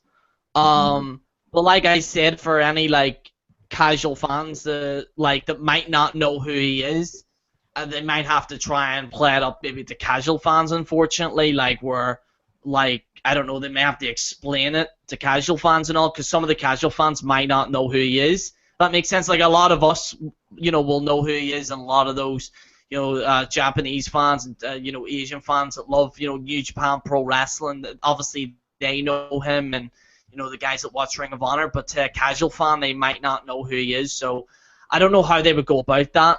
I'm sure they'll probably figure out a way. You know what I mean? The thing with Nakamura, like I mentioned about Balor, he's not, well, I'm sure he's good to talk in Japanese there, but he has that charismatic look. You know what I mean? Like I was saying about Finn Balor, he has that image that's going to make him a star like Jeff Hardy. You know what I mean? The way he moves, and the fans are just into it. You know, it's like Brian. It's something people don't understand. Like Brian just comes out and smiles. He doesn't do it. He doesn't do much. He just looks at the crowd, and the people go mental. We're gonna have to talk about the GMs at the end there. Remind me in case I forget, Jer. So let's get into the SmackDown roster. I want to try to finish before NXT starts there. We got the Usos on SmackDown. Who gives a fuck about the Usos? I don't know. Usos, they might give them the belt on SmackDown. That's if there's a tag title, hopefully, on SmackDown. I'm not hoping for them to win the belts, because Usos as the tag team champions did absolutely nothing for me. You know what I mean? They sound like goofballs. They look like goofballs. They wrestle like goofballs. All they do is side kicks, and they jump in the air with a clothesline or something. it's always the same thing. Both brothers do the same moves. They each repeat the same moves 5 times per match. You know what I'm saying? Yeah, and also that kind of, remember that whole family thing with Roman Reigns, that didn't help them that much. No. Dean Ambrose on SmackDown. You know, it's a place for him to be a star there. I guess it's going to be good for him. It's going to give something for SmackDown. SmackDown at least has more guys that, like, I can imagine more matches to fill up the year, like pay-per-view main event wise. I can see it more with the SmackDown guys there. Well, not that many matches, but a few at least there. Ambrose is going to get to be a star on SmackDown. I don't think him as the big champ that it really fits well, though. It kind of looks unbelievable, you know what I mean? I don't know. I don't really get it that much, me, with Dean Ambrose. Like, I understand the younger people think he's cool and stuff, you know what I mean? But I don't think his matches are that impressive, and I don't know. I don't think he fits like a big world heavyweight champ. He might be a good fit on SmackDown there. Maybe that'll change. He might become a bigger star down the line, but I think it's a good place for him. I guess it'll give him a chance to be the star there. Jared, what do you think of Ambrose? I mean, I like Dean. You know, I really do. I think that I just feel that the storylines he was involved in is kind of his downfall. Like, that Brock Lesnar feud was just crap. And then obviously the Chris Jericho thing, like, it was cool to have that asylum, but it was very gimmicky. I think they might need to change not now, but maybe change the character up maybe in a few years, because it might run stale a little bit. I do understand why some people don't like him, because again, it's the storylines that he's been involved in hasn't been great. It's the same with the Shield all round. Like, Roman and Seth and Dean, their storylines just haven't gone according to plan, really. And I don't think it's necessarily their fault. I just think Dean, hopefully, I think it's a good choice for him to be on SmackDown, because obviously, you know, he's going to be facing guys like Cena and Orton and stuff, so it might get him over, you know, a little bit more, you know? Yeah. Robbie, any thoughts on Ambrose?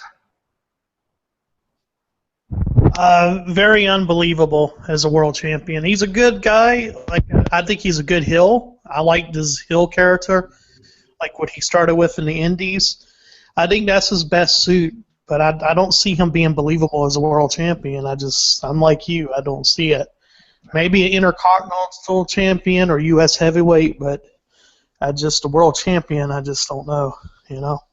Like, even if he's a small guy, you know, it's not just because he's small. There's other guys like AJ Styles. We'll get into him next there. He's small, but he just seems like a real star. You know what I mean? It's hard to explain. Like, oh man, he's done a 360 since he's been in WWE. Like, they've done really good with him. Like, I'm shocked at how, like, he's not that, you know, he's not good on the mic, but he hasn't been bad on the mic in WWE. So, I mean, I'm shocked with what they've done with him there. He's done a lot better there. Like CM Punk, you know, small guy, Daniel Bryan, small guys, probably the two best that the PG era produced there, you know what I mean?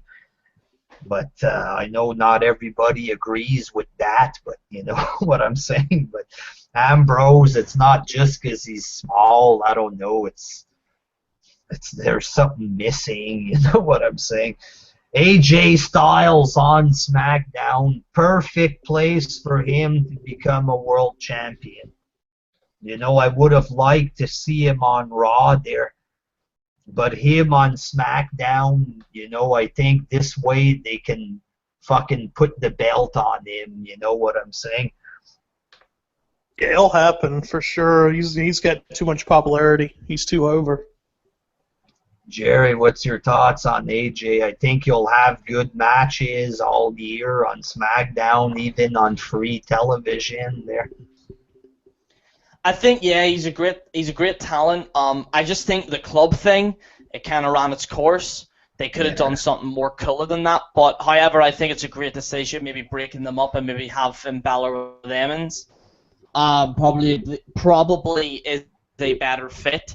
I think though AJ is kind of I think he does better on his own. I think he does. I think him and John Cena's gonna have a feud. I could see maybe him and Orton. Like there's a lot of matches that AJ can have, on that SmackDown roster. So I think, to me personally, like again, I don't want to be one of these which I think's gonna happen is you're gonna have Raw fanboys and SmackDown fanboys, but by the looks of it, SmackDown looks the better of the two, to be honest, AJ Styles is probably going to be plastered in that main event scene for 2016 there. I'm not sure when they're going to do the next draft, if it's going to be exactly in a year, but AJ Styles isn't even like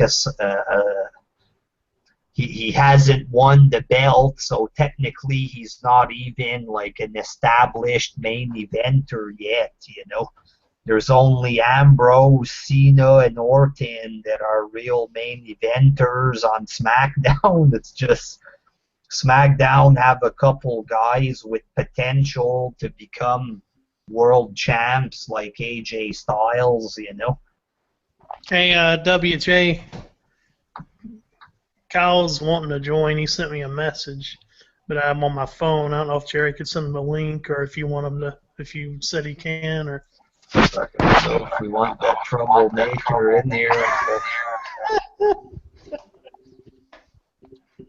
tell him to hold on a little bit there. He can porn bomb us near the end of the episode. Kane! Just like Kyle there, I'm not interested in Kyle, not interested in Kane at this point in time, for God's sake, I don't know. They might do some I think comedy. You'll have a retirement match, though. They might do a bit of comedy with Kane. They might get desperate and have the Kane feud, which is just like the Big Show feud that some champs have to go through there. We haven't had these feuds in a while there. Just once in a while they decide that Kane is a main eventer for 2 months. You know what I'm saying? But they might have to do something like this because there's nobody. You know what I mean? There's guys. There's guys. I can see them being able to do stuff if they have multiple rematches and shit like this in the main event. I can see better main events coming from this brand because of Styles and Cena and stuff like this, There's Bray Wyatt that can finally get his chance there. But Kane, I hope we don't get another Kane fucking feud there in 2016. Fuck. I don't think anybody cares about Kane. There's nothing to add about him. John Cena on SmackDown. This fucking shocked me. Cena on SmackDown. I get it. They want to bring ratings to SmackDown. You know what I mean?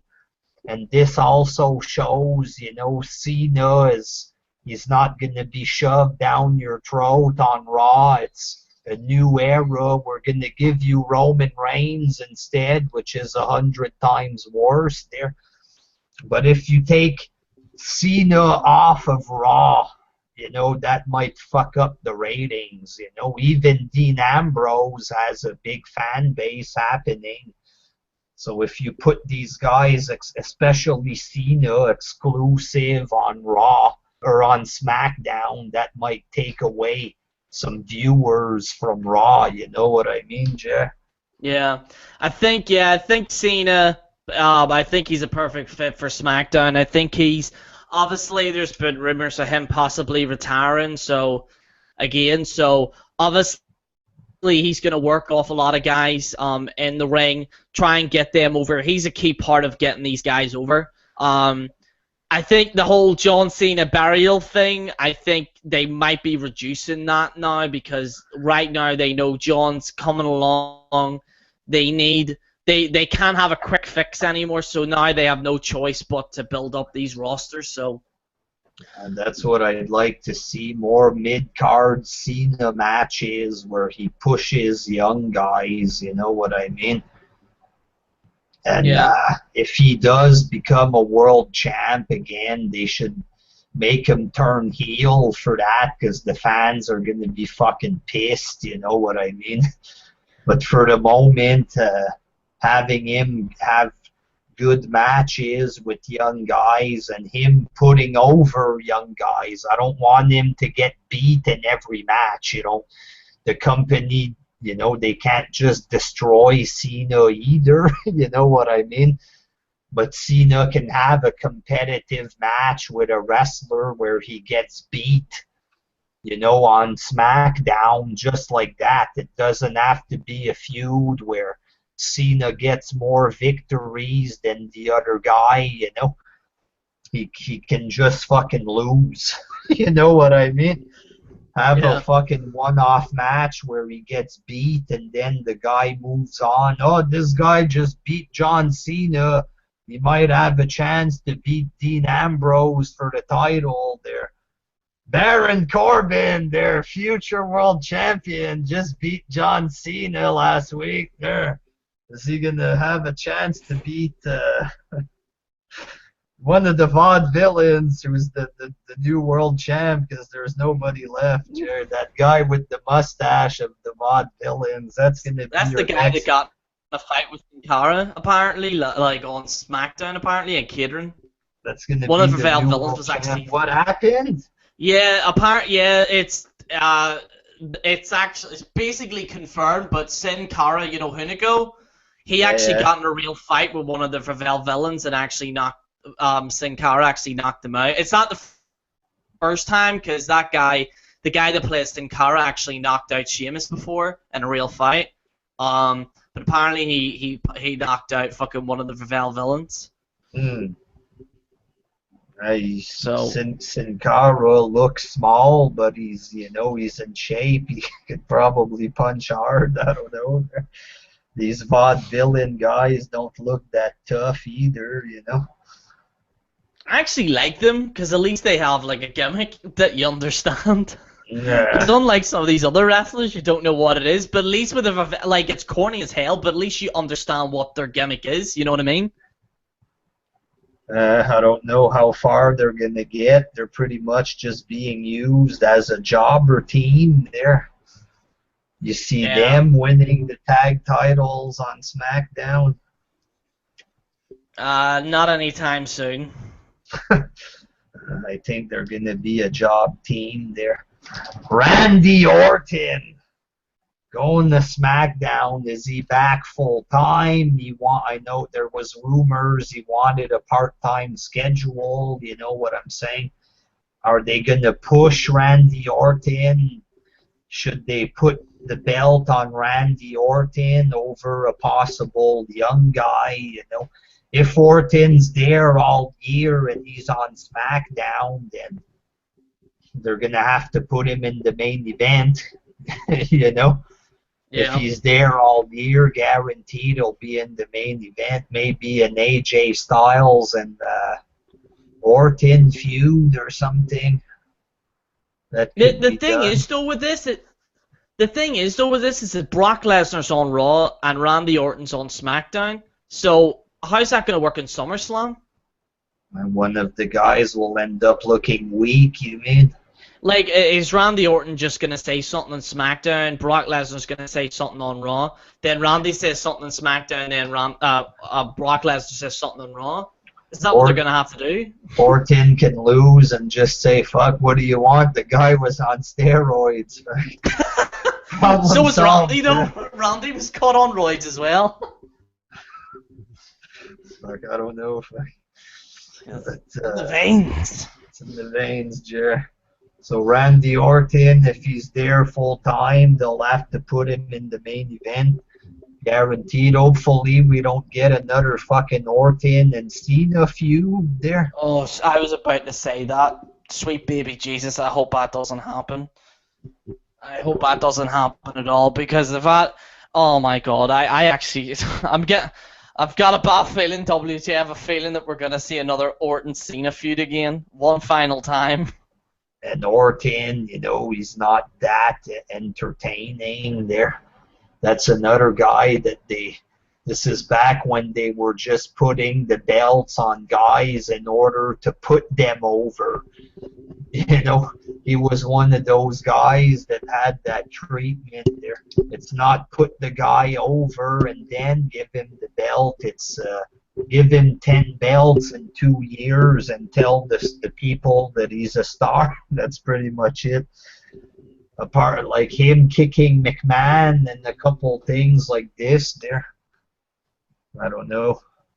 He hasn't really done that well, Orton. Bray Wyatt. This is a guy there. If there's nobody in the main event spot, there's only Orton, Cena, and Ambrose that recently just became champion. Maybe this is the year that Bray Wyatt can get his moment there. I'm glad that he's being separated from at least a couple of Wyatt members, I think. They separated Strowman at least. It'd be good if Wyatt could go. Harper? It'd be good if he could go by himself, you know what I mean? If he goes by himself. I think he'll be the next Taker.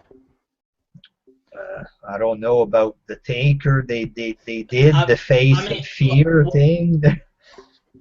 You never know. I think that I think because they don't have, and again, I say this sarcastically, a mythical wrestler there, if that makes sense. Like, they don't have that kind of mythical kind of thing, you know, that because Taker always fit that bill.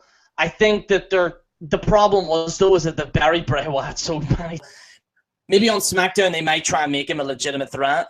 That's what I think anyway. But I think because if you remember, Taker was famous for, you know, being on SmackDown. You remember his run in like I think it was 2008 or something. So they might try and do that with Bray Wyatt. I think Bray Wyatt needs that have the championship at some point to, you know, certify himself as, you know, as something, you know. I'm hoping that this is going to be his chance. You know, all the Shield guys had their chance. Now I think it's Bray Wyatt's turn there pretty soon, you know. Put the belt on him on SmackDown. It's, you know, it might be entertaining. The guy has good matches. He can cut promos. Because with the fucking Wyatt family, he's stuck in goofy fucking storylines against tag teams and shit like this, you know. Fucking put him by himself so we can fight in the main event, you know what I mean? The guy can have a great match against anybody, fuck.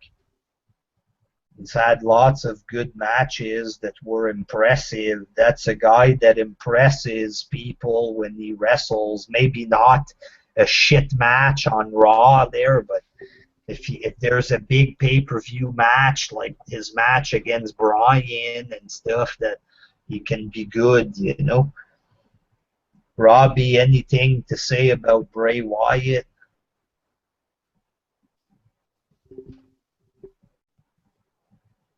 All right, moving on. Becky Lynch. Apparently, this is the #1 girl that Shane McMahon wanted. She's the big star or something like this. I say bullshit.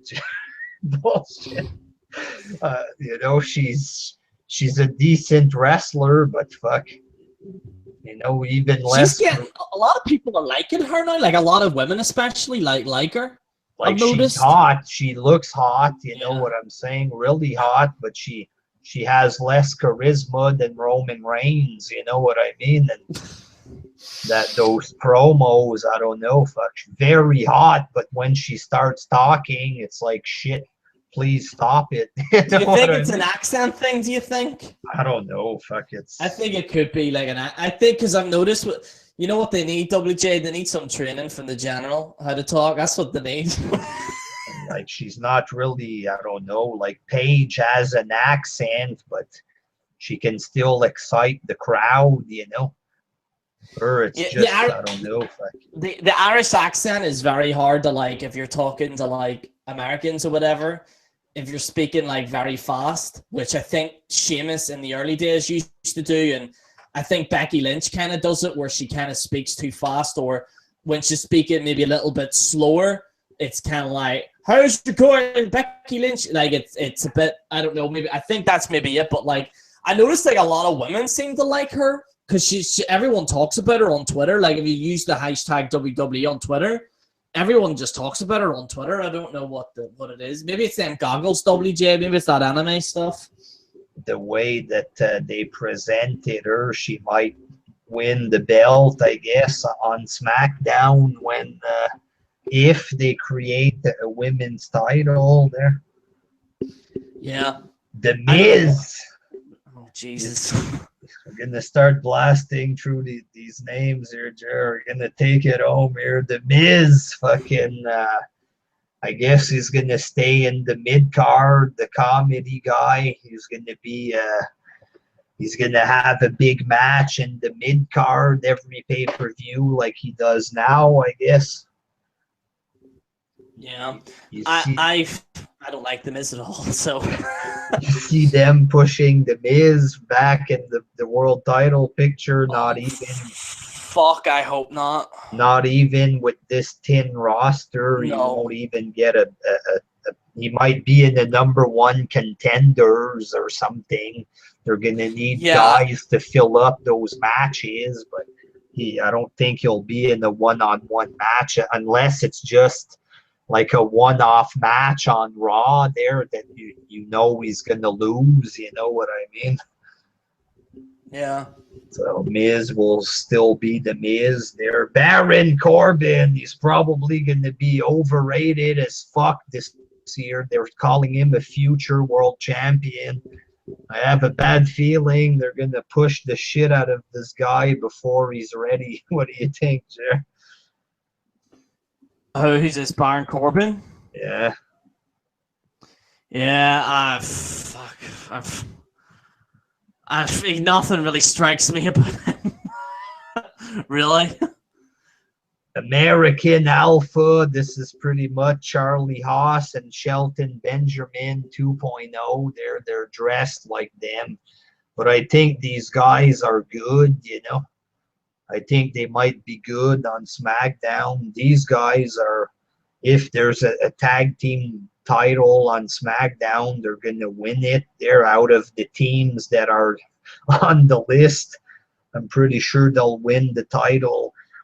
Dolph Ziggler, is he going to just post shit on the internet and about how he's good and how he's the best and this and that, and he's going to have matches that there's a couple false finishes, but you truly aren't entertained, Jerry?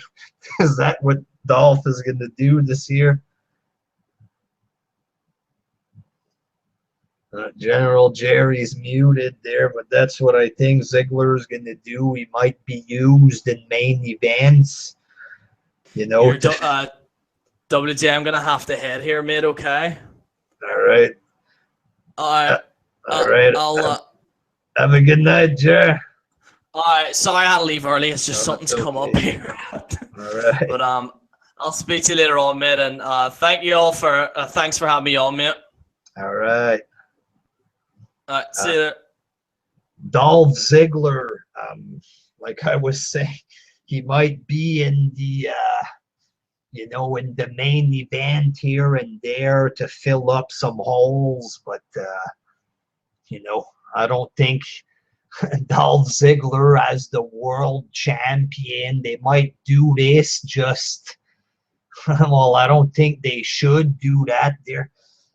the guy, he wants to be a star. He tells people that he's a star and that he has potential to be a big deal, but he just doesn't feel like a real star, Dolph Ziggler. He just feels like a goddamn goofball, to be honest. It's not a guy that I want to see as the star, you know what I'm saying? But I'm sure they'll put him in main events and stuff like this there, but I think the whole Ziggler bandwagon shit is pretty much dead at this point. Natalia on SmackDown, I don't know if anybody cares, but I don't. Like Dolph Del Rio, Alberto Del Rio on SmackDown. Who knows? They might try to do something with him. Right now, they're just treating him like a jobber at this point. You know, they might try to revamp Del Rio, and they might use him in the main event scene a little bit. I doubt that they'll put the world title back on him, but they might. You know, maybe not this year, but sometime when they get really desperate there. But Del Rio, I think they might at least use him like Ziggler to fill up holes in the main event. Kalisto, you know, this guy, when he was on the WWE network last night, when it was the draft there, the draft center, Kalisto was drafted to SmackDown, and then he cut an interview afterwards with Renee Young.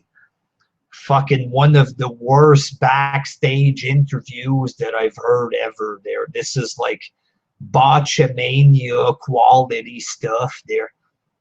I gonna do lucha things. That's what he says. He's like, I'm gonna do lucha things. Then he just jumps and like runs out of the camera. You know, it's like, the fuck is this shit? I don't know. I don't know what they can do with Kalisto. Maybe an intercontinental title, something like this there. Naomi is gonna go on SmackDown. I don't.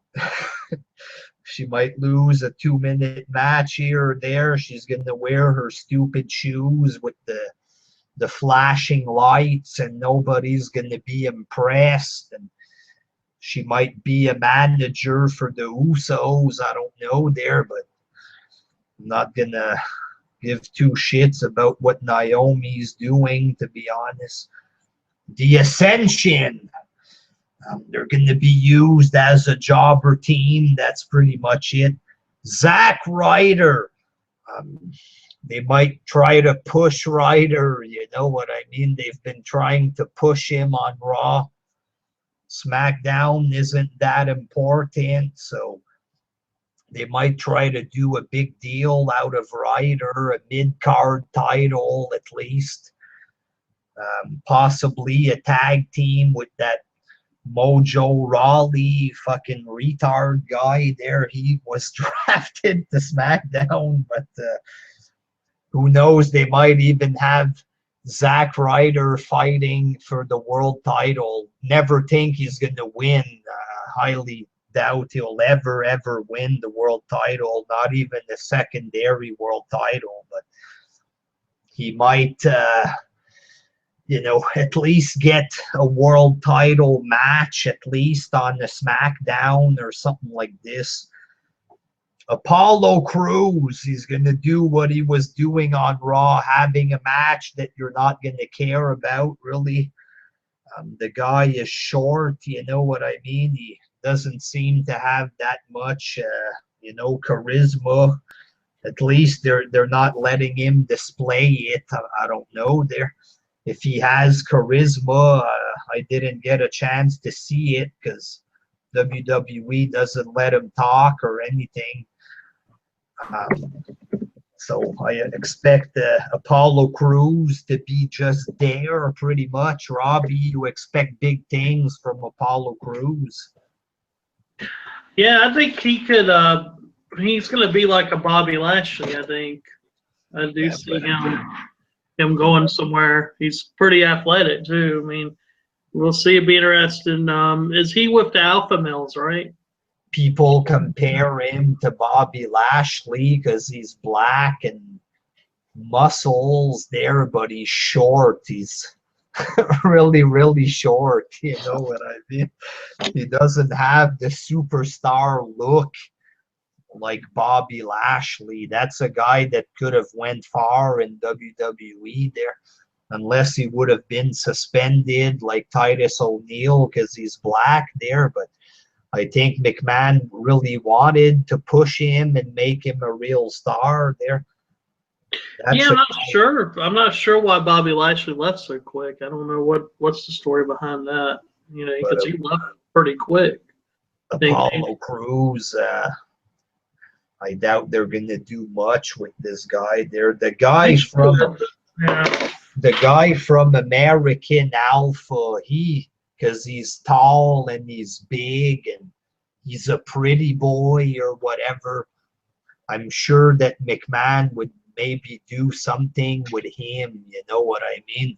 Like Titus O'Neil has the look and charisma, but he's old and stuff, and he was in that garbage tag team, so they made him look like a jobber. You know what I'm saying?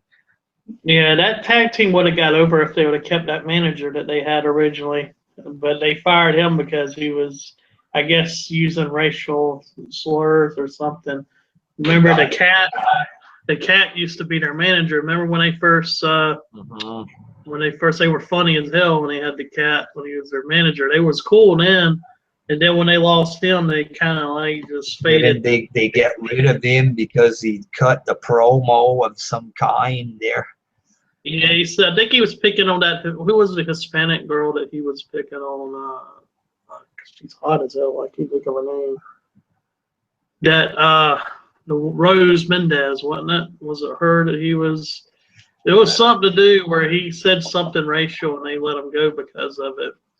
You know, but I thought that was their best time. They were over then, and then when they got rid of him, they just. And then when the guy came out of the closet, I mean, nobody's ever going to take.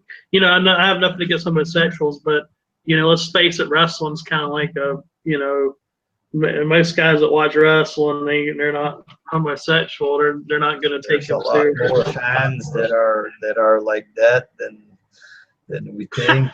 Not that I have a problem with that in any way.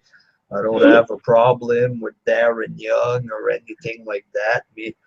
But the guy from American Alpha, that's a guy that I think McMahon could push or at least try something. You know, he has the look, you know what I mean? People want a black champion, you know what I'm saying?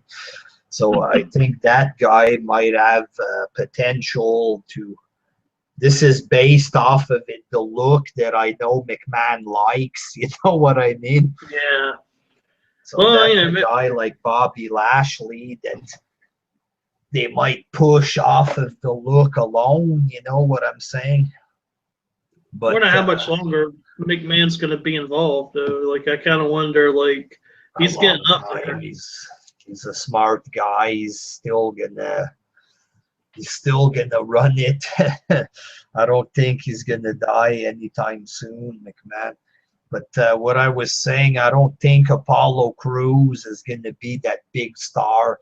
Like even on these pre-shows and draft shows last night, they were talking on WWE Network about how we got lost in the shuffle. You know what I mean? They're already talking like if he's not impressing the fans. You know, who's that? Apollo Crews. So I highly doubt they're going to do because he did get lost in the shuffle. But it's not really his fault. You know, it isn't. I mean, he's done a good job. He's went out there and did what he's needed to do. I guess he don't really talk a lot. That may be the only thing that may hurt him is he don't really talk. You know, he's kind of like when they brought in the NXT guys, they had them all placed in the same exact time slot for like a month, you know. They had Apollo Crews like at 10 o'clock every Monday. He had his match, and then he just disappeared for 2 months because he didn't really catch on, you know. It's hard too in the third hour. That's when they lose all the viewers. That's when everybody's like this. They like pretty me. much, they probably, maybe they thought, hey, this guy's losing a bunch of ratings. He's not ready. Let's get him out, you know.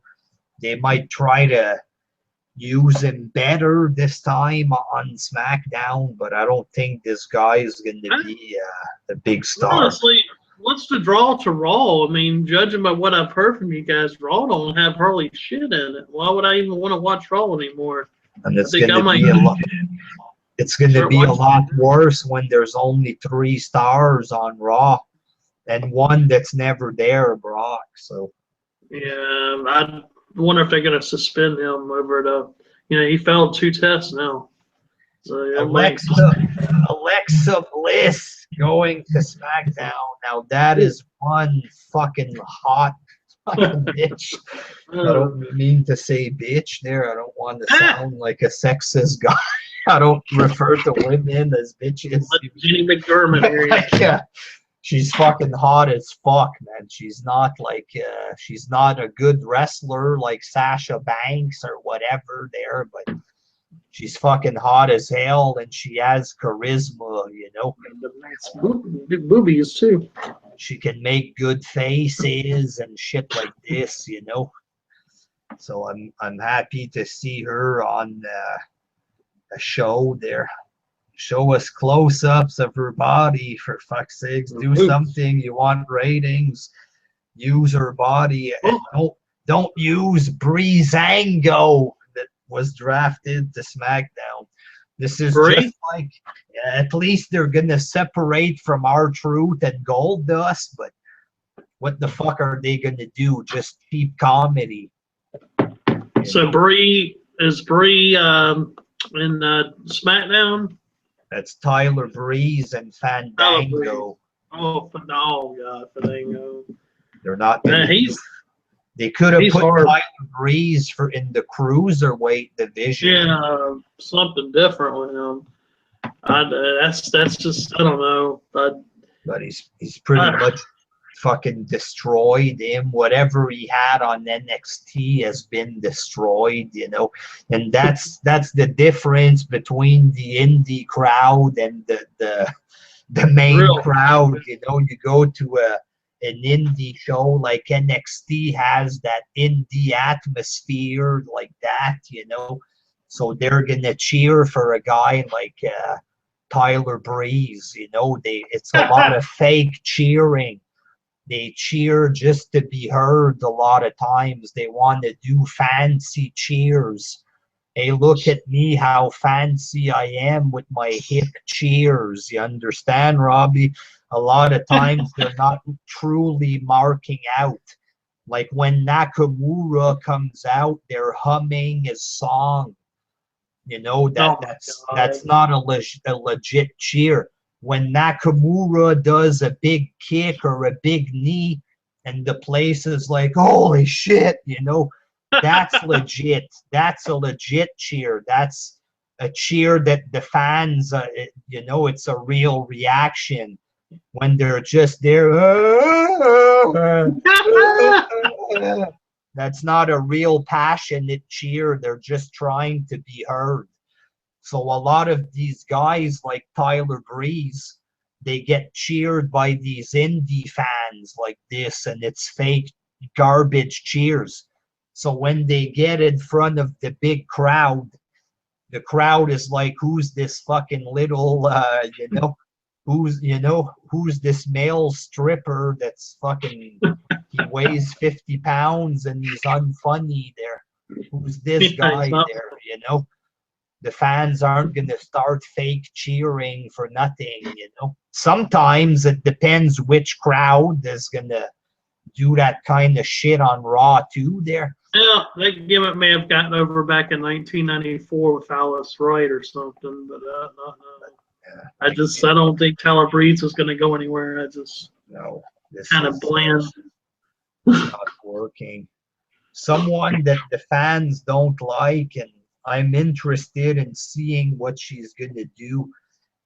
Eva Marie. She gets that Roman Reigns heat that the fans just legitimately hate her fucking guts, you know? Me, when I look at Eva Marie, I think fucking this bitch is hot as fuck. I don't, Yeah. you know, I don't think to myself, fuck this bitch, you know? I don't think there's any female wrestler that ever made that. Might be a bias because I find her attractive. I give her a pass. I don't know. Hell, I find about most of them attractive. Most of them I wouldn't mind fucking. I mean, I'll be honest with you, even the ones that aren't good wrestlers, I'd still like to do something with them. But I'm like you. I don't know. I think she might be okay though, because she draws heat. Maybe they could use her. If she gets better wrestling, who knows? Look at Sable. Sable wasn't that great, but the women made her look good. Like she had what was it, Luna Vachon and all of them made her look good. That's what I'm saying. And maybe she practices long enough. Maybe she can carry on a match somewhat. It'll be interesting to see though. A lot of people are saying that about Alexa Bliss, that they remind her of, they're reminded of Trish Stratus. Have you seen people say this? That I guess because of her looks there, I don't know if she'd be good like Trish Stratus. Trish is pretty good though. I mean, it's hard to compare. You don't want to compare her with one of the best because then she's going to fall short, But I think she can definitely be used for her looks, like Velvet Sky in TNA. Velvet Sky, terrible in the ring. You know what I mean? But she's hot. You know what I mean? Exactly. Very hot, and she would get a lot of the views in TNA. You know what I mean? The knockouts would get the highest ratings a lot of times, So they could do, this Alexa Bliss girl could be used there. But Eva Marie, like you were saying, she's a girl that could be used for this legit hate. Like I said about Roman Reigns, I don't know if it's safe to do that with Roman because he can get rid of the fans. If the fans legitimately hate his guts and he's like, fuck you, don't watch me if you don't like me or something. I'm the star here, deal with it. And the fans might be like, hey, fuck this, I'm done. You know Believe that. But somebody like Eva Marie, it doesn't really matter if she does that, Yeah. Nobody's gonna quit watching over Eva Marie, So they could definitely use the hatred. In her case, there, she'll get booed out of the building either way. So. You think wrestling fans are a lot different than what they were in the 90s. In the 90s, they would have loved Eva Marie just because her being hot. Now, you got more of the little indie fans that are real particular on their wrestling. Everything's got to be precise. So yeah, they're not going to give her a chance at all. That's just how it is. Eric Rowan, Robbie. Oh, he's horrible, Eric Rowan. God, he's so slow and just one-dimensional. Him, Curtis Axel, Brawl Strowman or whatever his freaking name is. That one's another one I don't care for. He's a big guy, but that's it. He's just big and slow. This is like the big and slow crowd. Like it ain't. The other Wyatt didn't get drafted, right? I didn't see it. I'm listening to what you guys are saying about the draft. But what I've heard from you guys, the Raw don't really have much to offer. I mean, What's the name of the other Wyatt again? Luke, ain't it? Luke Harper. Luke Harper. Yeah, He's okay. He's better than Eric, but he's injured right now. I don't think he was drafted anywhere. I hope they don't just put him on SmackDown and just keep Bray Wyatt again with those two guys. I want Bray Wyatt to be by himself. Yeah, and Luke Harper has an image. You know what I mean? He makes those weird faces. Yeah, he's got that. I think he could be something. Actually, he's got it there. Eric's got the faces. He's got the. He can also talk. We only hear him talk a little bit, you know, but he sounds like he could talk. You know what I mean? Mm-hmm. I'd like to see him by himself. Not push him, but let him do something on his own. Let Bray Wyatt be on his own, you know. Yeah.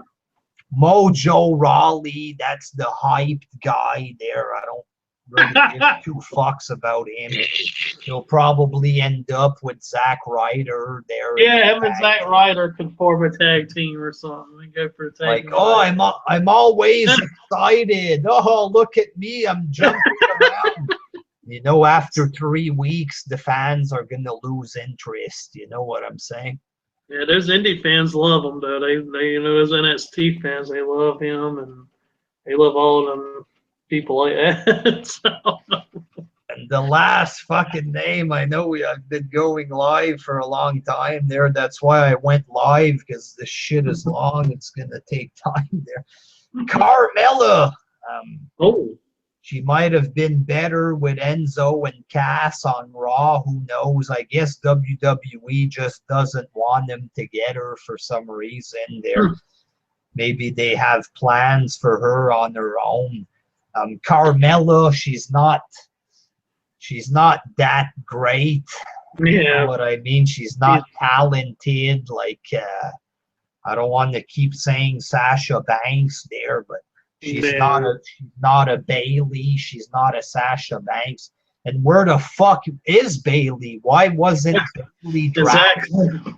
Like, she definitely should be pulled over here soon. Like, that's insane. You know, like I have nothing against Carmella. She's cute and all this. I'm sure she'll get better with time there, but she doesn't have any presence there like the other ones. She's just a female Enzo and Cass there. That's not gonna take off. But where the fuck is Bailey? Why isn't Bailey? Robbie, men. Big tough guy wrestling fans there. All over the internet, all over Twitter. I see him every fucking day. Bailey retweets these pictures all the time. Big, tough-looking guys and, you know, wimpier guys. All kinds of people with Bailey T-shirts. A shit ton, man. And she's only viewed by a portion of the audience on the network. And she's selling a shit ton of T-shirts. Oh, yeah. Why the fuck isn't she on Raw? Why isn't she on Raw to promote these shirts? What's the problem? Need to put her on Raw or SmackDown, definitely, because help that women division out. They can pull her up. I mean, they could pull that over. What's the Japanese woman? They could pull her on Raw or SmackDown, and I mean, they got talent, man. I mean, they got a whole card of wrestlers. You know, that's what I'm saying. That's the only way I could see them doing the brand split is pushing. Maybe I don't know. Are they gonna keep doing the NXT, or are they gonna get rid of it? I mean, no, that's still going. Joe is the champ and stuff. Yeah, that's my thing. I would just get away. If I'm gonna do 2 brands, that's 3 different brands. If you think about it, that's a lot. Maybe just if you're going to do the 2 brand split, go ahead and just put all those guys on.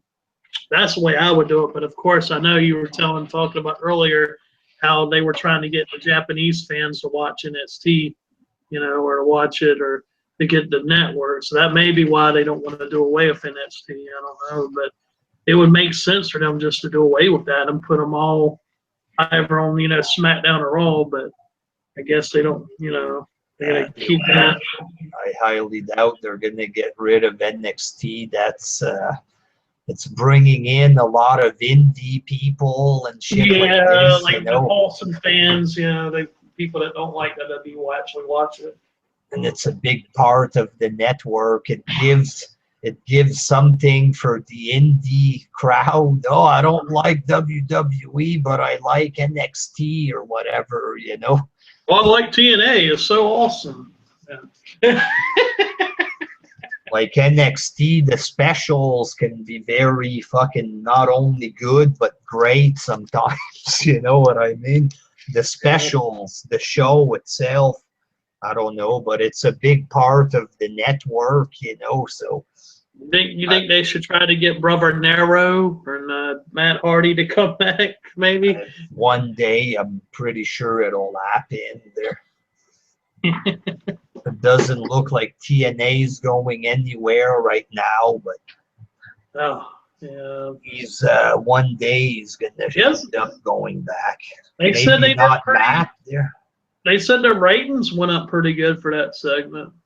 They got really good ratings, so I mean, I guess, you know, 100,000 something. yeah, for them that's pretty good because they don't generally get but like 200 or. So overall, there, when you look at it in the sense that it's only for a year until the next draft, you know, they can do 2-3 pay-per-views of Styles Ambrose, 2-3 pay-per-views of Ambrose Cena, 2-3 pay-per-views of AJ Orton. Oh, they have enough main events or whatever. Well, When you look at it at face value, these rosters are pretty fucking thin. Like I said, there's only about three legit main eventers on each show. Rollins, Reigns, and Lesnar, that's only part-time. You got Jericho, he's a former main eventer, not being used though right now as a main eventer, and he's leaving next year. There's a couple of guys with potential to win the belt. Finn Balor, Kevin Owens, stuff like this. Sami Zayn, I don't think he's ready right now for the belt there. yeah, I don't like his theme music. I wish they'd change his music. It's goofy to me, but yeah, a lot of people like him though. He's got a lot of fans. Like, I don't know what the fuck they're going to do on Raw. They're going to have to give the belt to somebody new because I don't know if you know, the fans, are they going to want to see it just like that? They're 8 months of Roman Reigns and 4 months of Seth Rollins, let's say, until next year. Is Roman Reigns getting the title on Raw, or what's going on with? He's in the triple threat. Oh, that battleground match. It's the Shield triple threat, so it could end up being Rollins and Reigns. One thing that does interest me about SmackDown is Daniel Bryan, you know. Yeah. That, you know, if we get a couple of Bryan segments, but at the same time, it's going to be depressing because... Yeah, because he ain't wrestling, yeah. I mean, that's, you know... Yeah. And you know, that's the thing. Like, Daniel Bryan was a good wrestler. Like, him just out there talking, it's kind of like Mick Foley. I mean, nothing against Mick Foley, but I don't know. I'm just not excited to see him. You know, to me, he was good in the ring. You know, when he was Mankind and Dude Love and all that. That's when he was. You know, I don't really care for his comedy. You know, it's kind of lame to me, but. You know, like it'll be a heel Mick Foley a little bit. I'm not sure there. That might be funny if he does the heel, but you know, Mick Foley. Shane I like McMahon. Shane isn't that entertaining right now. Oh, what happened to him? He was like, he was really funny back, in Attitude Era. He's just so dull now. It's like, hey everybody, are you guys ready for Raw? Just like very monotone. Like, I don't know. We're gonna have lots of rematches because the roster's gonna be small.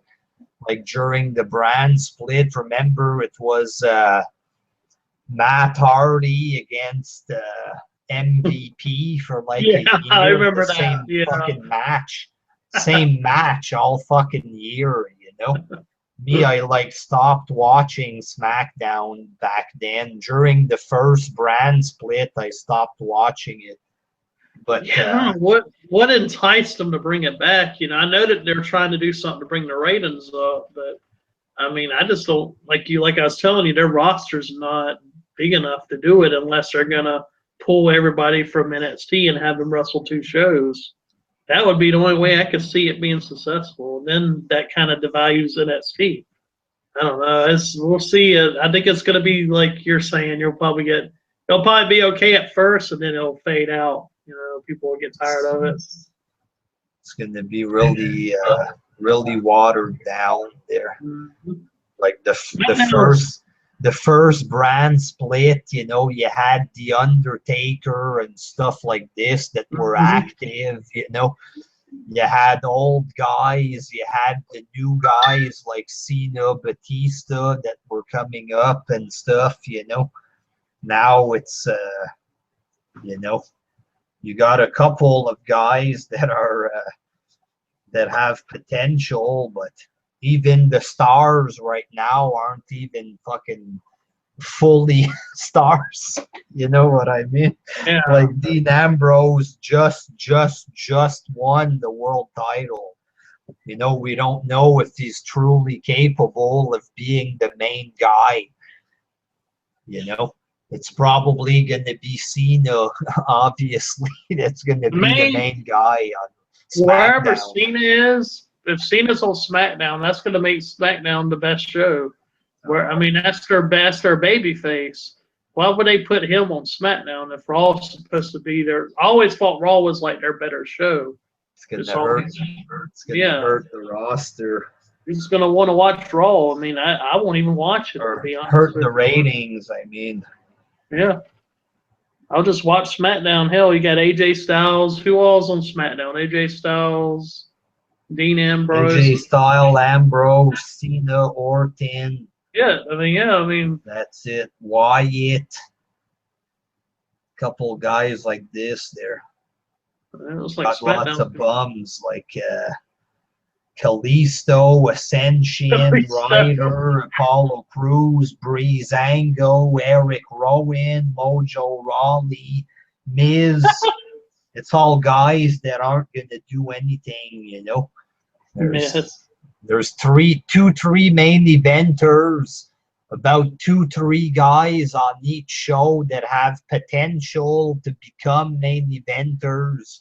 And the rest is just pure fucking garbage. It's pretty much. Yeah, they should have left it. I think they should have just left it the way it was. I think it's gonna hurt doing that. They're gonna have to bring in guys from outside and bring him in, bring up Joe Nakamura, do something, because like the current product as it was like last week. It was hard to have a good show with the full roster together, with every single match possibility all under one show. You split the group in half. How better can it be?